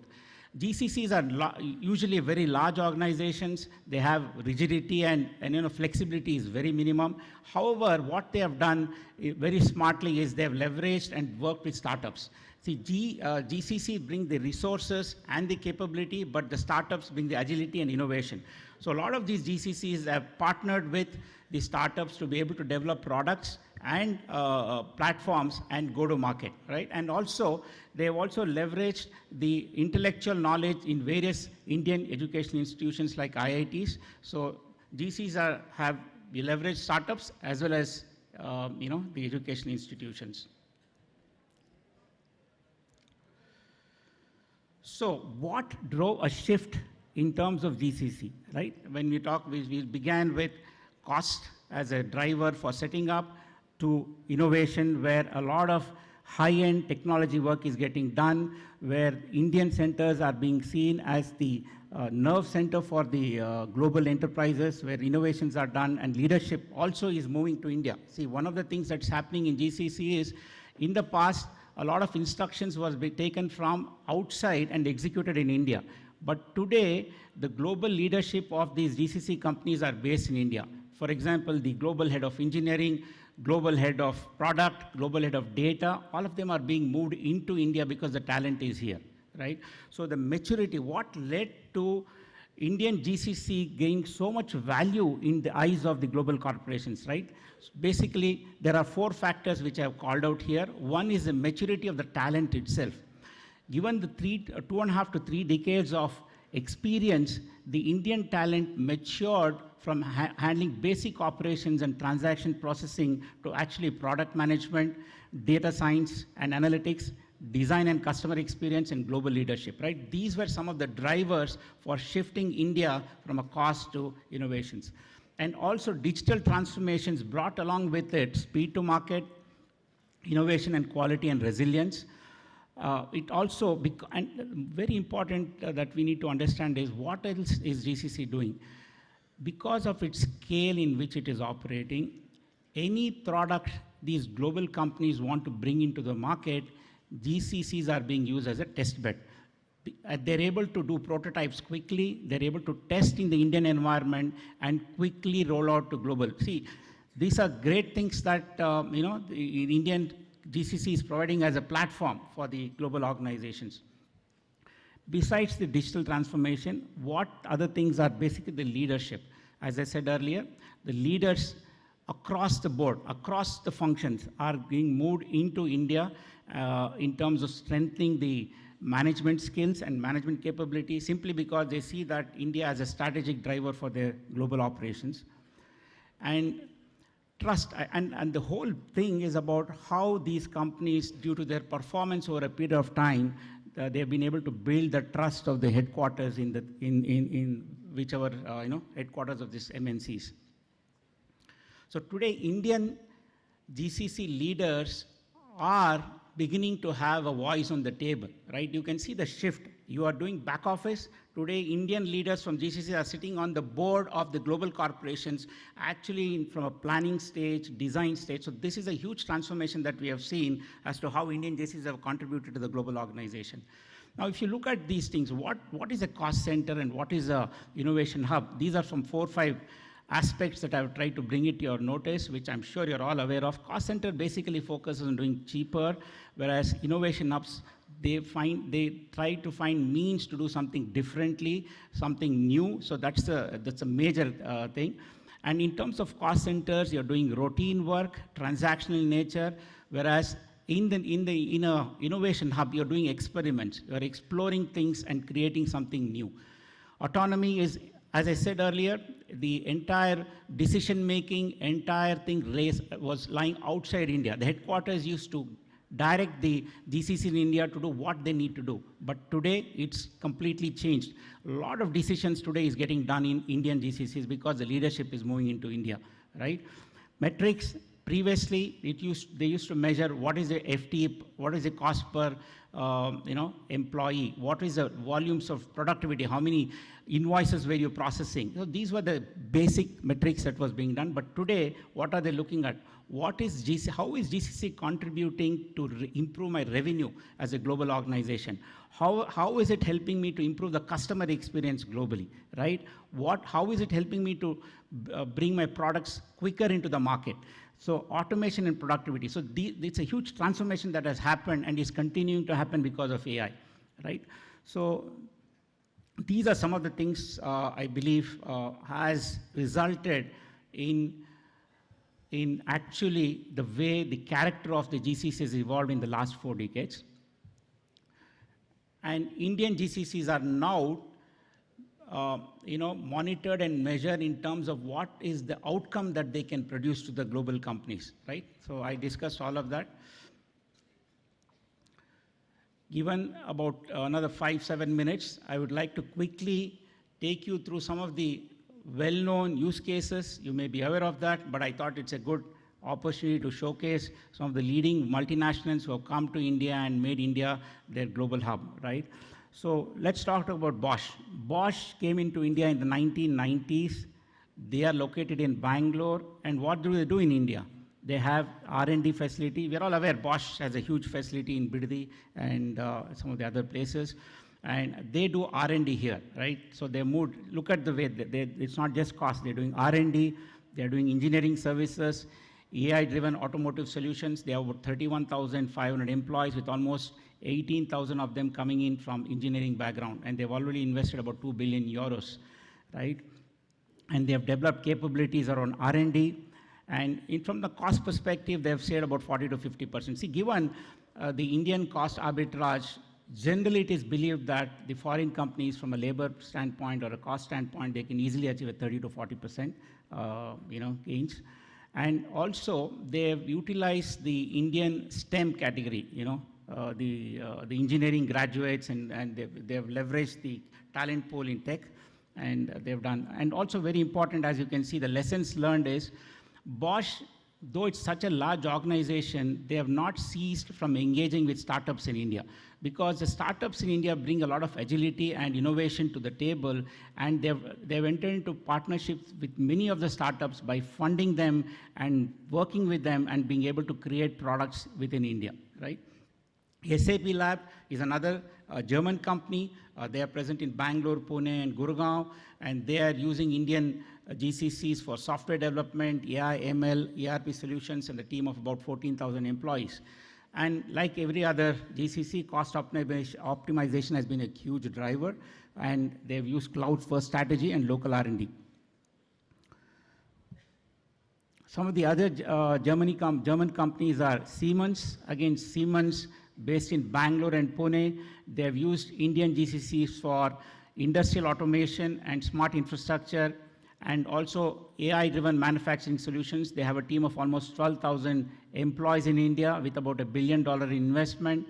Again, they're using Indian Center for Smart Manufacturing Industry 4.0, scalability and agility. Indian GCCs have brought a huge ability for these companies to scale their operations, which obviously would not have been possible in their respective countries, or for that matter in any part of the world.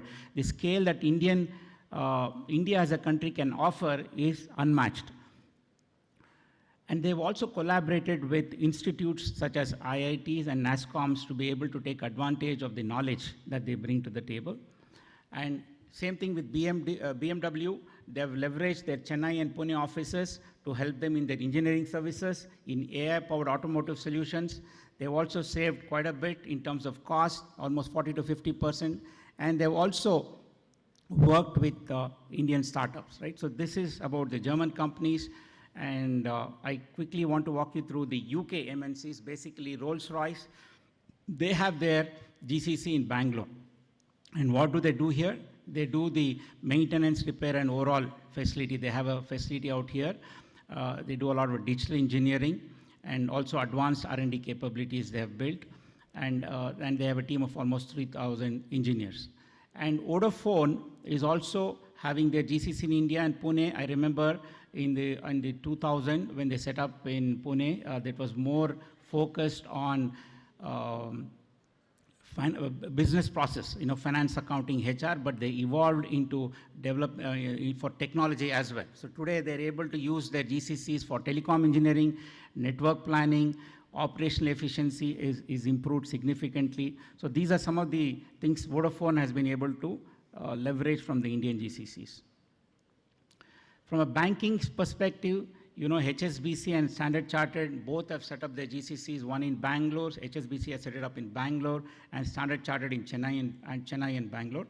And again, they have also worked with startups in fintech to develop products. They've improved their finance operations, and they've improved their risk management, and they've built a lot of models around fraud detection. I think if you know today, the fraud detection, AI-enabled fraud detection is able to help a lot of these finance companies to detect frauds real time.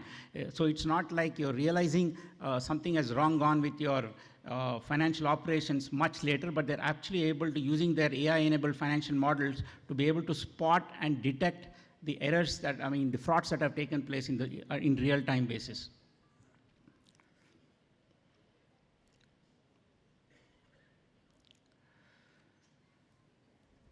So, if you look at, when you look at the core essence of it, most companies have leveraged the talent, tech talent, they've leveraged the financial resources, I'm not going to go in depth, but this is what they have come to India now, and this is what they're looking at. And this augurs well for India simply because as the time passes, which we are expecting in the next 10 years, the GCCs in India will be the backbone for global operations, right? So when the leadership is here, when your key processes are being done, when your products are being delivered from here, when your marketing strategy is being done from here, it just shows the importance of GCCs in the world context. And last, I would like to conclude with Texas Instruments, right? So Texas Instrument is the pioneer in setting up a GCC in India. Way back in 1985, they saw this as an opportunity and they came in and set up. Today, they have almost 2,200 people. They are using the GCCs for semiconductor design, systems development, and AI-driven chip innovation, right? This is very high-end, deep tech that they're using the Indian companies for.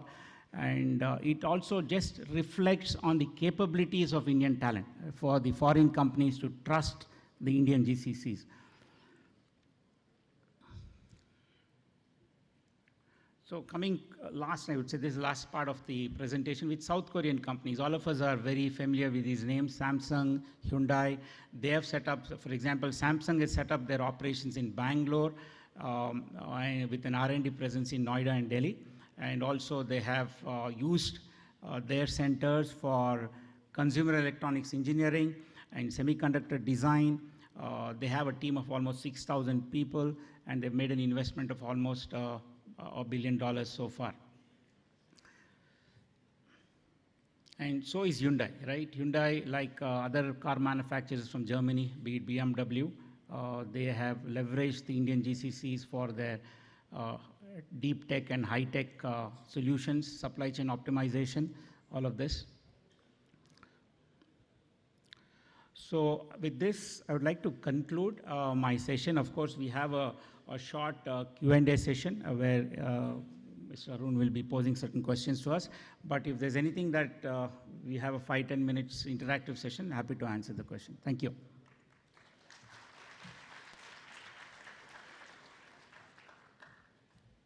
Thank you, Chetan. May I now request CA Sunil Goel to take. Thank you. Good afternoon. Can I first begin by asking two questions to my fellow friends anywhere from here? Can you help me in answering what is the full form of AI? Anyone from here? I'm trying to hear artificial intelligence, if that's what you're saying. Okay. Does anyone else have a different thought to perhaps what AI could mean? Anyone in the room who has a different perspective, different full form to artificial intelligence as AI? Okay, that's another interesting term, accounting intelligence. Anyone else who has a different perspective? Okay, I'll come back to this. To my friends on the left, I am in the city of technology and innovation. Can someone help me in explaining what is the full form of SaaS? SaaS. Okay, I'm hearing software as a service, but I'm sure you know what I'm trying to do here. I'm looking at a different answer. So does anyone have a different answer to what could be the full form of SaaS? Okay. I'm going to ask you to hold to both of these thoughts, and I'll try and share during the course of my presentation how, as accountants, we need to start thinking differently. These are the common terminologies. These are the things that all of us hear every single day. But at some points in my presentation, I'll give you a different flavor. Before I jump into the formal part of my presentation, I'd like a quick show of poll, just raising your hands. Can I request whoever thinks or whoever has a desire in this room to perhaps be the global CFO or a global CXO of a multinational organization to raise their hands? I'm sure there are many more of you who might want to do that. Let me broad base anyone who sees themselves as a global leader in finance. Can I request the entire room, whoever feels that, to raise their hands? Okay, I see a fair amount of you interested. Can I also now ask whoever thought that they want to be a global finance leader, how many of you think that you can do that while sitting in India? Great. Now, this is the thought that I wanted to begin my conversation and my deliberation with, that if a majority of us in this room have an aspiration to be a global finance leader, how can we bring that opportunity to India? And that is what global capability centers are all about. We've talked about thus far what's been the growth of global capability centers, and Chetan, thank you so much for bringing that journey from the mid-90s to what's today and what the future could look like. But all of us as finance professionals understand that behind a successful growth, there always has to be a strong control mechanism. From my perspective, what I'd like to focus on is how, in my vantage point, with a little over 20 years of experience in my organization, San Martin, how can we try and bring some practical perspectives to how you as professionals can benefit from this growth story? As we've all talked about, and I'm not going to spend too much time on the cost arbitrage, that was the original bit. But how can we move today's GCCs as enterprise decision-making enablers? How can we shift them to be capable and to have the intensity to drive decision-making forward? So effectively, this is a juncture in our careers as professionals where we see the evolution of GCCs from cost to capability leadership across the world.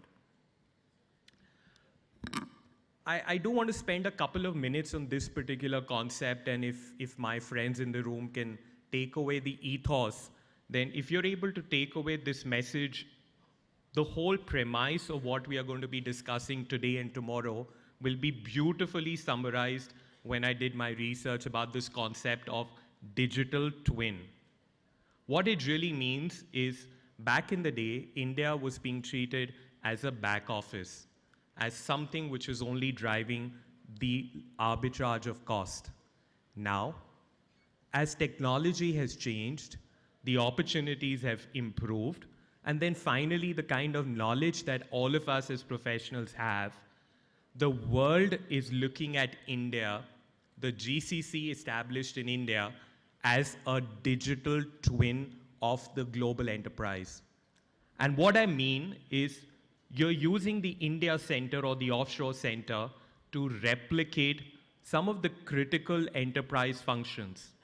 What kind of controls that are being set up in India mirror exactly what is being set up at the global headquarters levels and global enterprises levels. You're making sure that the India Center is getting you ahead from an audit readiness perspective, is helping you coordinate from any tax, any regulatory perspective. Essentially, we're becoming a clone of the global enterprise. And it's no longer just some of the back office functions that are being offshored. What we are seeing is organizations are now ready to replicate the entire organization, which means the client-facing roles, the internal functions which are critical to the organization, as well as some of the back office roles to be offshored completely. And that, for me, is the concept of a digital twin. Anytime that you refer to the India GCC, treat it as a replica of the global organization, and that would be the true opportunity that is available to each of us as professionals. Again, just spending some few seconds, how do we kind of talk about what does this digital twin really mean? Concepts which are on the left would give you an idea that these are the functions or these are the topics that are typically covered. But at the same point of time, what are the challenges?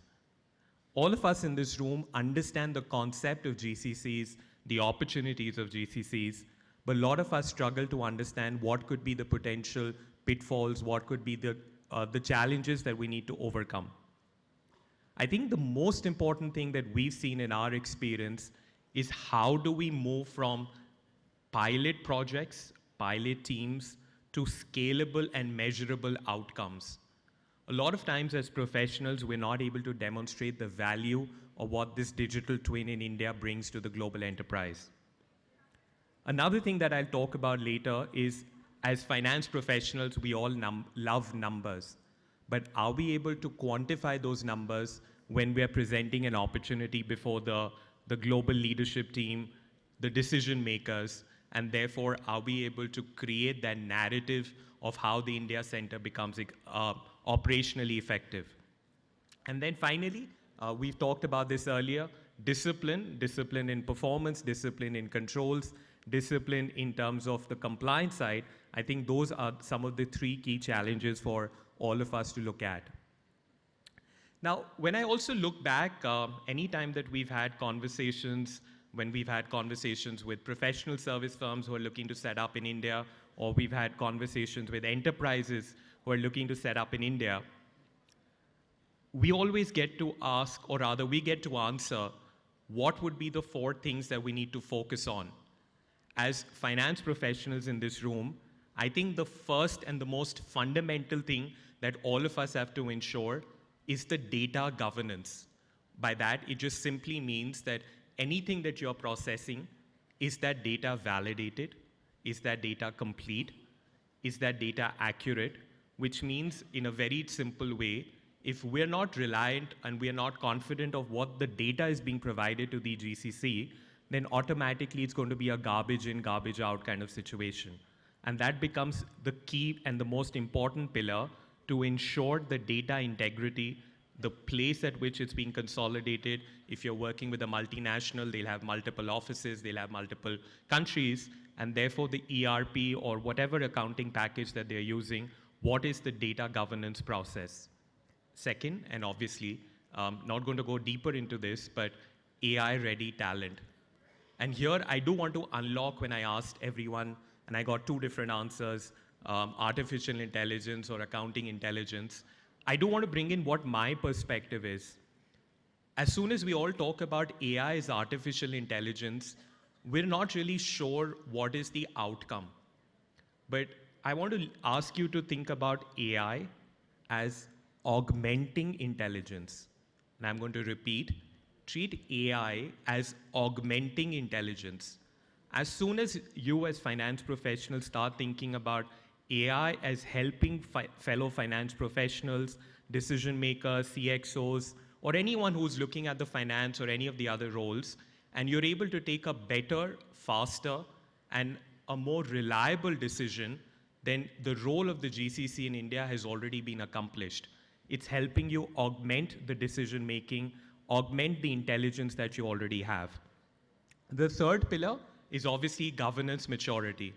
And by governance, as we've discussed already in a little bit, what are the strong controls? What are the compliance frameworks? Is that GCC able to demonstrate on a dashboard, call out, slice, dice, call out the complete reporting structure of what's happening in, let's say, a direct tax across the different entities, what's happening from a company law perspective, what's happening from an indirect perspective, what's happening from a framework of the reporting that needs to be filed with, let's say, an SEC if it's a US-based entity or any of the other global bits. Essentially, what I'm trying to say is that the success of the GCC would depend on an extremely strong governance process that you would have. The last, again, very important, but it gets kind of lost, is the workflow adoption, which means, have you spent time in mapping out your processes?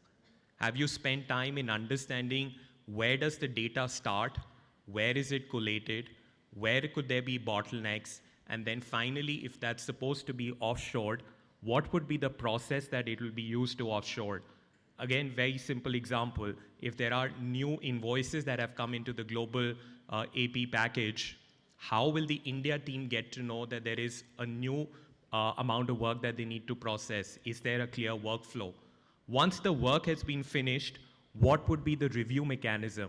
Whether it'll go through a level 1 review, whether it'll go through a level 2 review, and then finally, when the global team looks at it, what would be their confidence in the outcome of the data?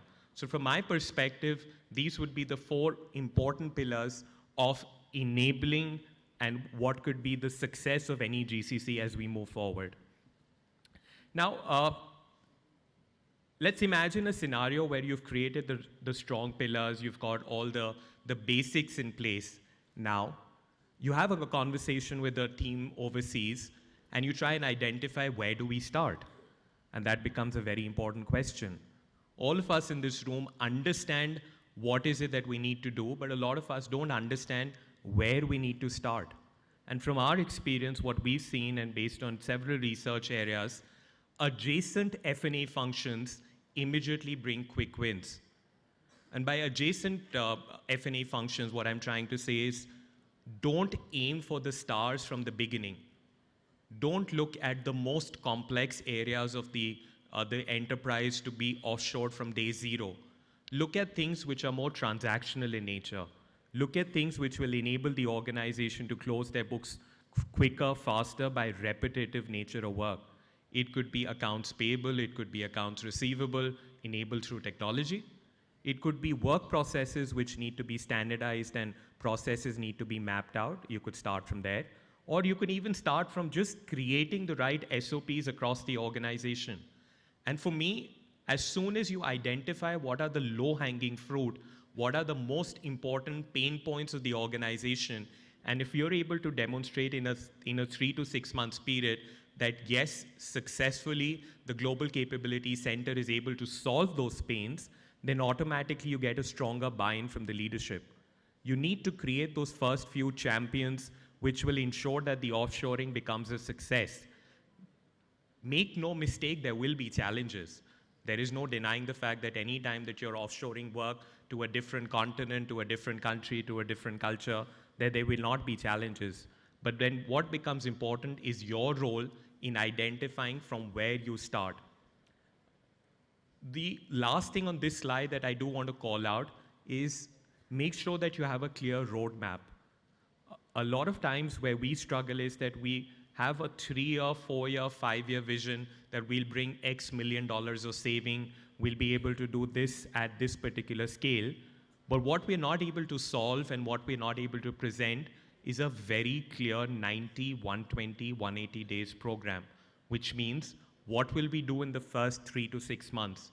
And that becomes extremely important whenever you're looking to set up an enterprise as a back office in India.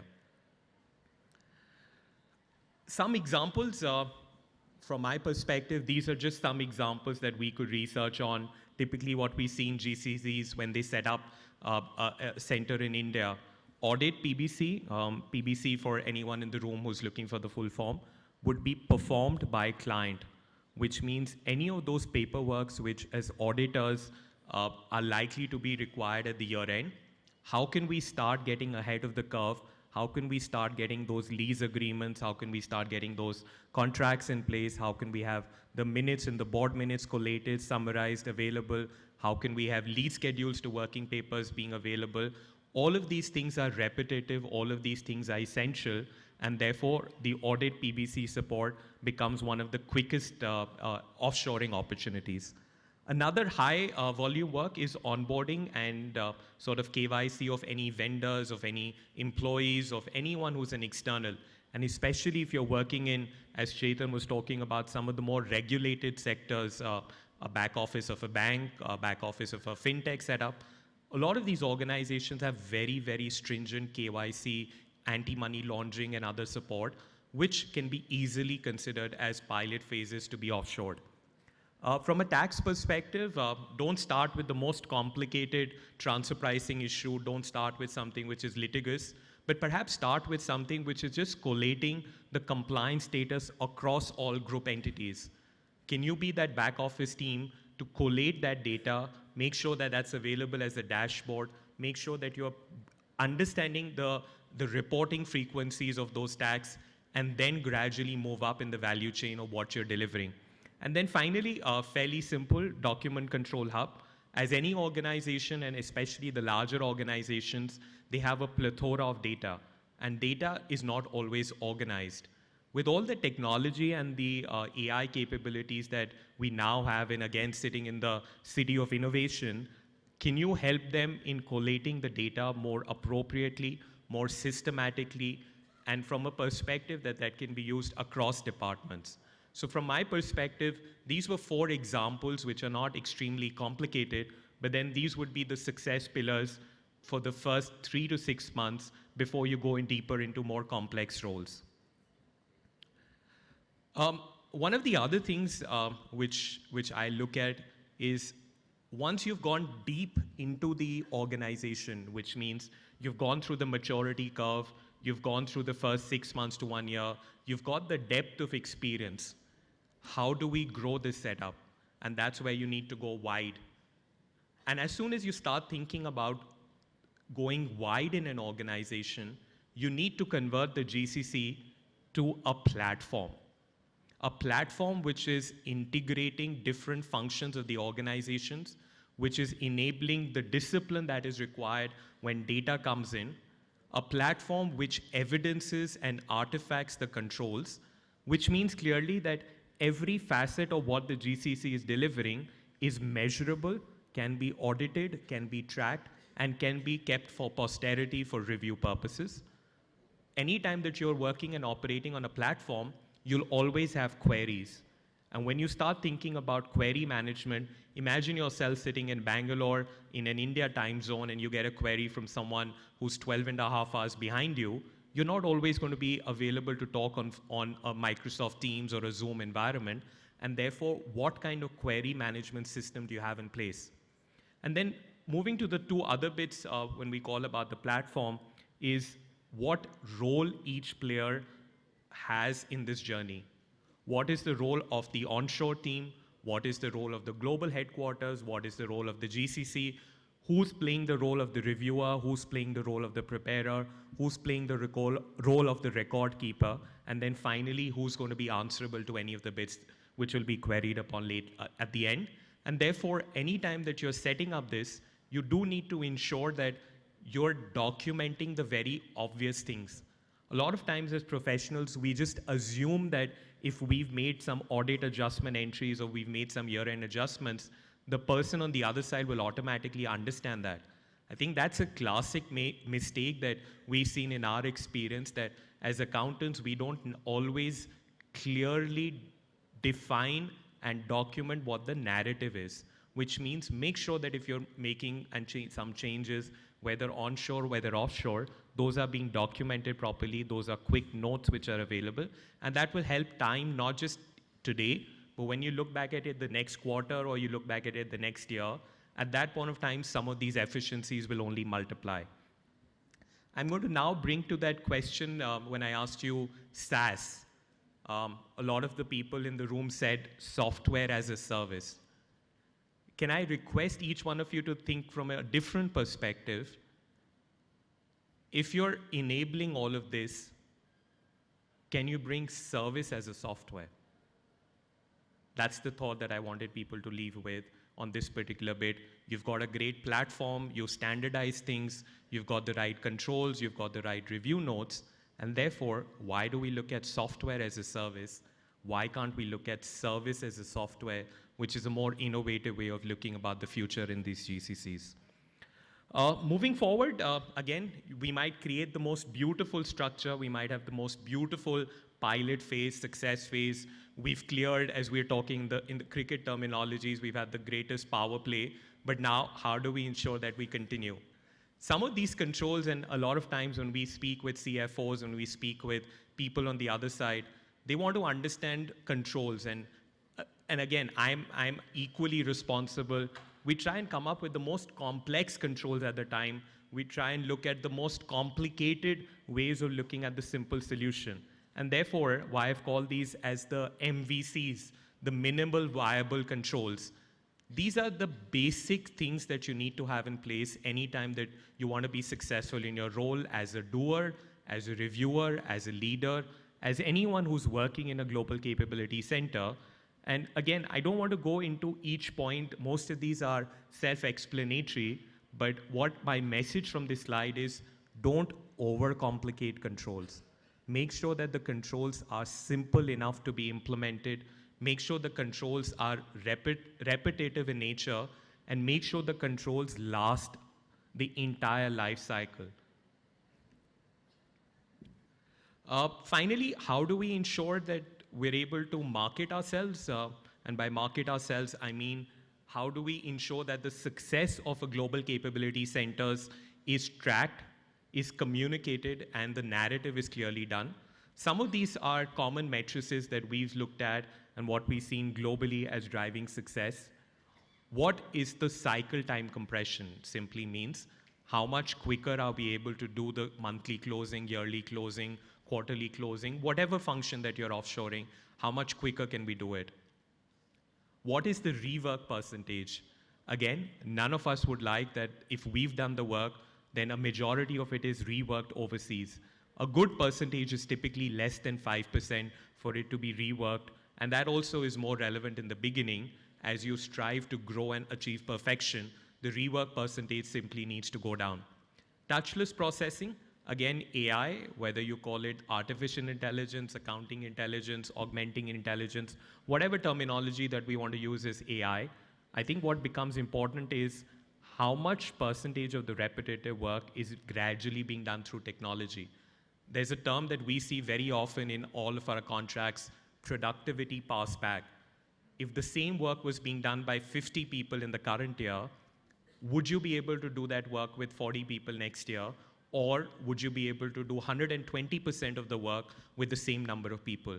These are matrices that you need to look after. These are matrices that you need to keep talking. It's part of your culture, part of the DNA, and some things that need to be implemented on a day-to-day basis in the organization. I'm going to skip through this particular slide. I think we've covered it. I do want to spend a couple of minutes in terms of what the future is. We've talked about how we've come from the last 30 plus years of the GCC journey, but what could be the future? What are the opportunities for each one of you in the room? From my perspective, GCCs are already evolving to multi-service operating models. It's not just about having a finance team in India. It's not just about having a technology team in India. It's not just about having one particular function. The way I called it, the platform is only going to be successful if you're able to bring multiple services to the table, and therefore the future will definitely be around multi-service operating models. Tier 2, and even for that matter, when I was in this room, I was speaking to fellow professionals here, even Tier 3 opportunities. We all know as entrepreneurs, as business leaders, as managers, cost of operating a GCC from a Tier 1 city is prohibitively expensive. And therefore, are some of you thinking about diversifying and looking at providing solutions from a Tier 2 or a Tier 3 city? Third, AI first delivery. Again, just the fact that you do need to ensure that as accountants, we're not being replaced by technology, but we do have a challenge that if we are closing our eyes and if we're not adopting technology, there is a very strong likelihood of us being replaced by accountants who use technology. And therefore, it would be one of my most humble advices to each one of you in the room. Start picking up some technology tools. You don't have to be a master of all, but at least you can make an effort to have at least 3 to 5 different automation, RPA tools that are part of your day-to-day working. Finally, the last two things, compliance by design. As this concept of GCC becomes more strongly embedded in organizations, GCCs are going to be subject to more regulatory oversight. We work with a lot of professional service firms, and we've seen in our experience the global bodies, the ICAW from the UK, the AICPA from the US, various other authorities are very, very keen to understand what kind of regulatory and compliance mechanisms the GCCs in India are operating under, and therefore that becomes both an opportunity as well as a focus area as you're looking to get into this field. Finally, insight and velocity. I think the way I look at it, the opportunity for us is today. I'm extremely glad and I'm extremely thankful to the Institute for holding all of these sessions, holding awareness, but beyond that, I think what becomes important is what are we doing with the opportunity? The opportunity is before us today. All of us who feel that they can wait a few more years, few more months, then at least personally, I feel that's not the way that you need to look at the future. The future is already before us. The future is something that you need to focus on already. Finally, I'm just going to conclude by saying that we moved from a cost to a confidence initiative. A GCC which started with a cost arbitrage is gradually moving into the domain of providing confidence. I want to leave you with this anecdote. Imagine a situation where there is a global CEO of an organization who's on an earnings call with any of the investors, and he suddenly realizes that there could potentially be mismatch in numbers. His thought should not be that this is because of the GCC in India. His thought should be, how can I improve that error by offshoring that work to the GCC in India? And that's the confidence that we as fellow professionals need to bring. That's the confidence that we believe that we already have. Now it's a question of implementing it. Again, thank you to everyone in the room and look forward to questions later.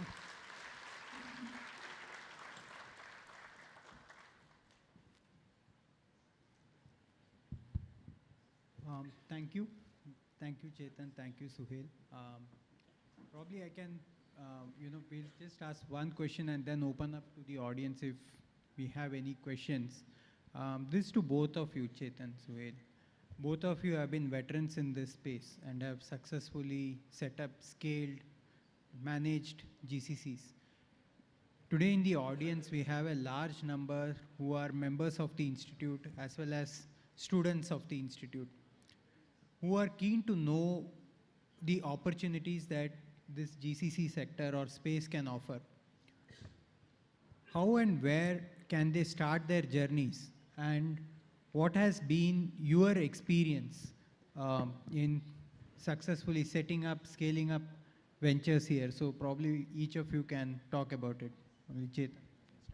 Yeah, thank you, Arun. I would say in terms of opportunities for us, I'd like to take a couple of use cases from our own scenario. And I'd like to take the first case, your own company, like Baker Tilly.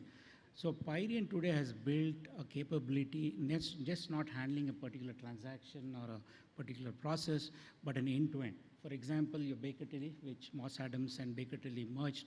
So 4 years ago, Baker Tilly reached out to Pyrian. They said, we want to set up a capability in Bangalore, right? So we partnered with them on a build, operate, transfer mode. The mandate was to build capabilities around client accounting services, US tax processing, and risk and assurance. So the last 4 years, Pyrian enabled Baker Tilly, right from setting up the infrastructure, to hiring talent, to building leadership team, to managing the entire process, right? It's just not the virtual model.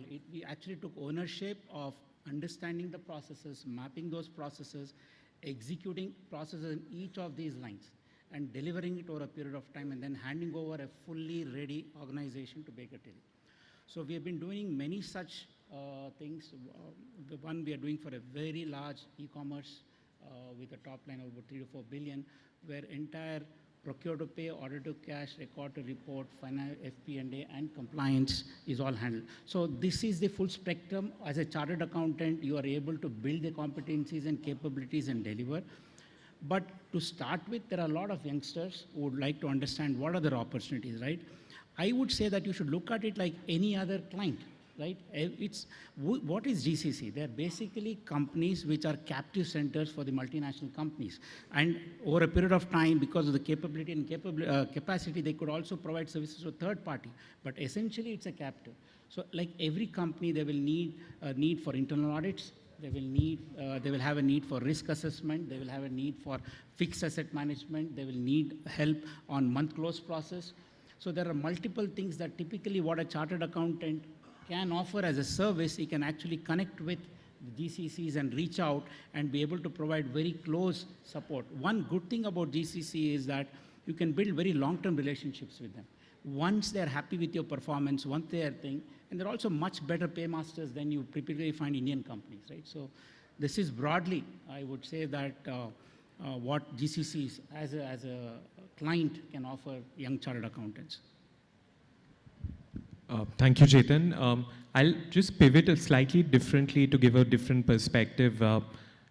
We've talked about large enterprises, but the opportunity for a lot of you in the room is also in the SME space. Not every organization can set up their own GCC in India.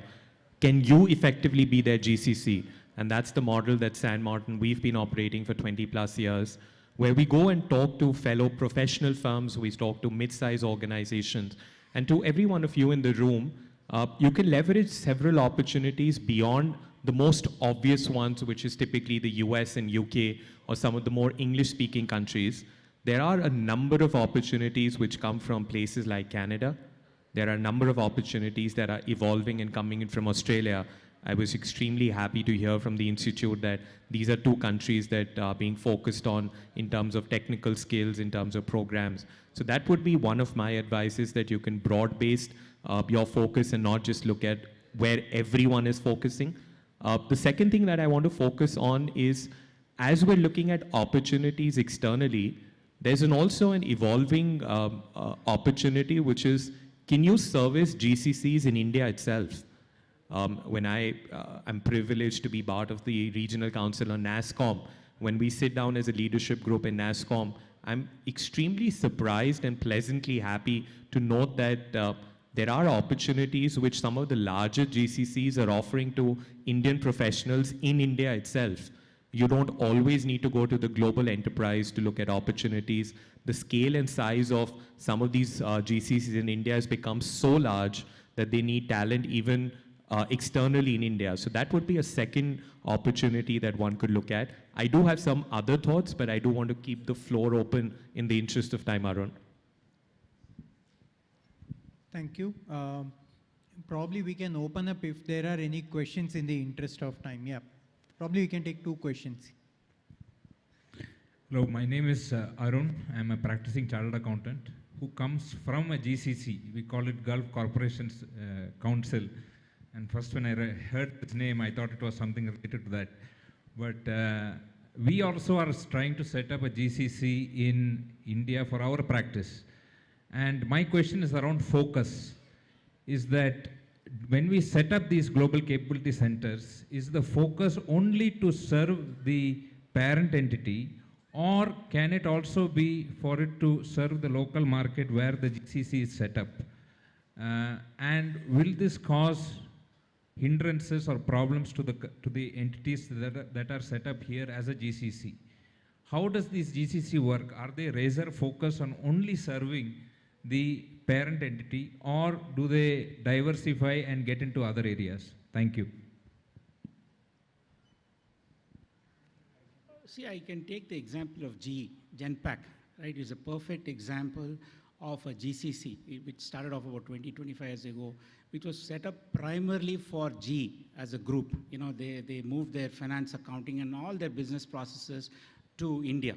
But today, Genpact is offering services to outside as well. You know, it could be outside India, and also they are pitching you some of the, today India is opening up huge, and a lot of, as Sohail rightly said, the sweet spot for chartered accountants is not really the large companies. There are a lot of mid-sized companies, small evolving into mid evolving into large companies. This is a sweet spot where some of these companies really don't want to go to the big 4, but they would like to go to a CF firm or a company, which professional services company, which is able to provide them the required competency and capability. In short, to answer your question, it is not necessarily to render services to the parent company. Once it is tested, matured enough, they open it up for third party and becomes a revenue model for these companies. I can probably take a dig on your question with my previous experience with EY, Ernst & Young, right? And if you look back, and this might be true with all the big 4s, especially in the accounting space, you have, you know, some of their Indian firms as well, like, you know, you have the India firm of it. So when a GCC is set up, it's generally set up exclusive to serve the global practice. The India market is specifically addressed by a India registered firm. That's how most of these firms operate. Right, but there can be areas where one can through, but that requires, you know, specific internals and external approval. So it would depend upon how it is set up also, and the space, the regulations around it, to add on. Yeah, there is one question there, the lady, yeah, Asha.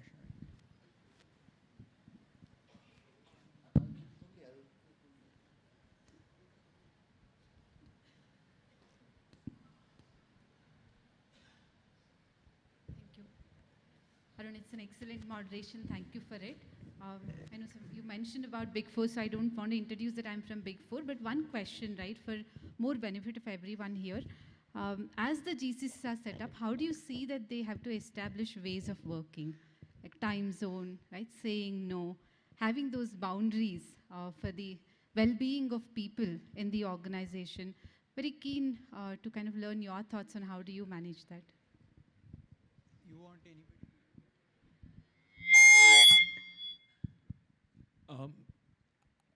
I think there's no perfect answer to this. At the end of the day, we do need to appreciate that the client is in a different time zone. We need to be flexible. And I might sound controversial, but I do want to call out that the fundamental benefit of the client, which in this case could be the parent company, is the fact that you're operating in a different time zone and you're going to drive some efficiencies. And if that is what the benefit that they're striving for, they are obviously going to be accommodative of these challenges. Second, which goes to the root of any successful organization, is what culture have you established?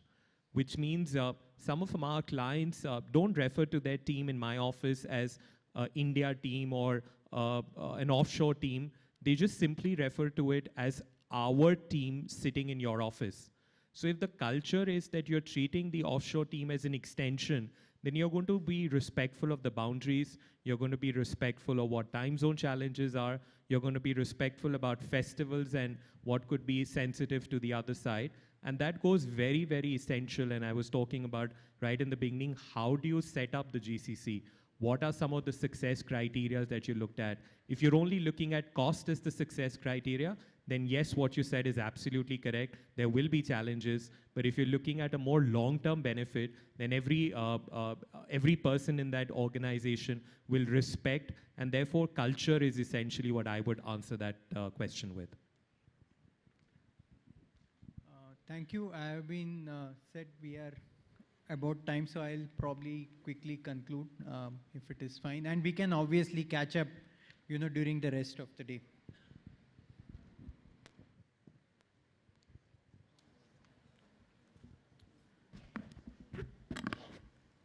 Thank you all.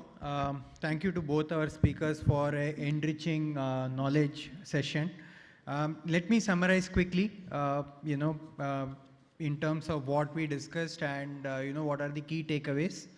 So if we look at the evolution of GCCs, we transitioned from cost effectiveness, which is around transactional work, labor arbitrage, to capacity building. We built analytics, digital, ERP, and then finally to innovation leadership on AI space, product teams, and even IP creation out of India. One of our speakers also specifically said, Suhail sir specifically said that, building AI into each workflow and innovation really becoming the engine in India for the global enterprise. That's the new reality. Multi-service is no longer optional. We are into building AI into accounting, auditing, consulting, cybersecurity, legal advisory services, and even into data engineering and customer analytics. Suhail sir, again, I will take your example. You nicely coined the term digital twin in your presentation. In terms of controls, compliance, risk maturity, I think this is where I want to emphasize a very critical message, that this often behind the scenes, but actually it holds the entire ecosystem together, and it gels well with our core value of ethics as chartered accountants. The next decade of GCC leadership will not just be defined by innovation, but it will be by trust. As we move into talent and culture, I think we spoke about talent specialization. Today is a multidisciplinary collaboration across different attributes of talent on data literacy, AI influence, digital audit, and partnering businesses. If I can put a beautiful anecdote, I would say finance professional is a mix of accountant, data scientist, technologist, storyteller, as well as a strategist. Chetan sir, you spoke about talent, maturity of talent and leadership closer to talent. I think we also spoke about a lot of opportunities to work within the GCCs in India. Just to give an example, most of the GCCs, specifically if you take an example of accounting space, you will see people really busy at closing. This is the same even in India, right? You have your busy season after, when you have to sign off. It's the same for global entities, GCCs which have to sign off audits or, file returns. There is a lot of space for us to work, collaborate with these established GCCs to support that during that season. That will give us a good understanding of what the clients are expecting, how they work, and also give us first-hand experience to start with. With this, I would say the biggest message which I could summarize from the panel was that GCCs are no longer back offices but are actually business partners. To conclude, I would say, on the cost side, I think we actually said that cost is not the last metric. Cost is the last metric actually, not the first. It's the impact that we create that gets measured today and not the cost. With that, I think, we also spoke about, what happens. If you ask a CEO today, when he walks into these GCCs, he should actually think that he's walking into the future of his company and not just an outsourcing location. With that, I think I thank all the esteemed panelists, Chetan and Suhail here, for their insights, the entire esteemed delegates from ICAI and the Bangalore branch of ICAI for hosting this very important and interesting conversation which is relevant in times today. Let's continue to build GCCs which are not just cost efficient but truly innovative, trusted and future ready. Thank you all. Thank you for being such a wonderful audience. Thank you. Thank you, sir. We now request Managing Committee member CA Chandraprakash Jain to thank our distinguished speakers and moderators with a memento as a token of appreciation.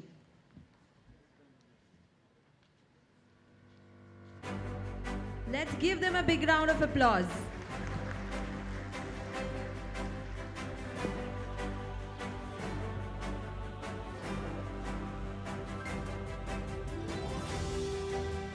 This session reminded us that GCC grow when we learn, and careers grow when we unlearn and relearn.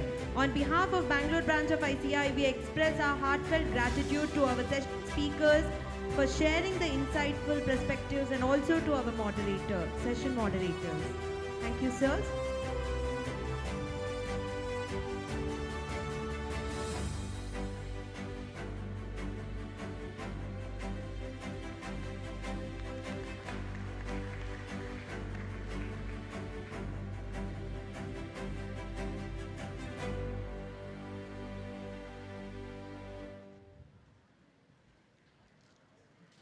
Let's move to the next session.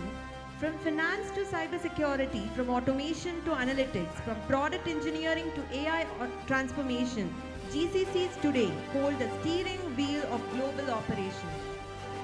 And that is exactly what this session is about. The rise of GCCs, redefining global business DNA. How India moved from processes to platforms, from execution to excellence, from cost to capability, and capability to finally global influence.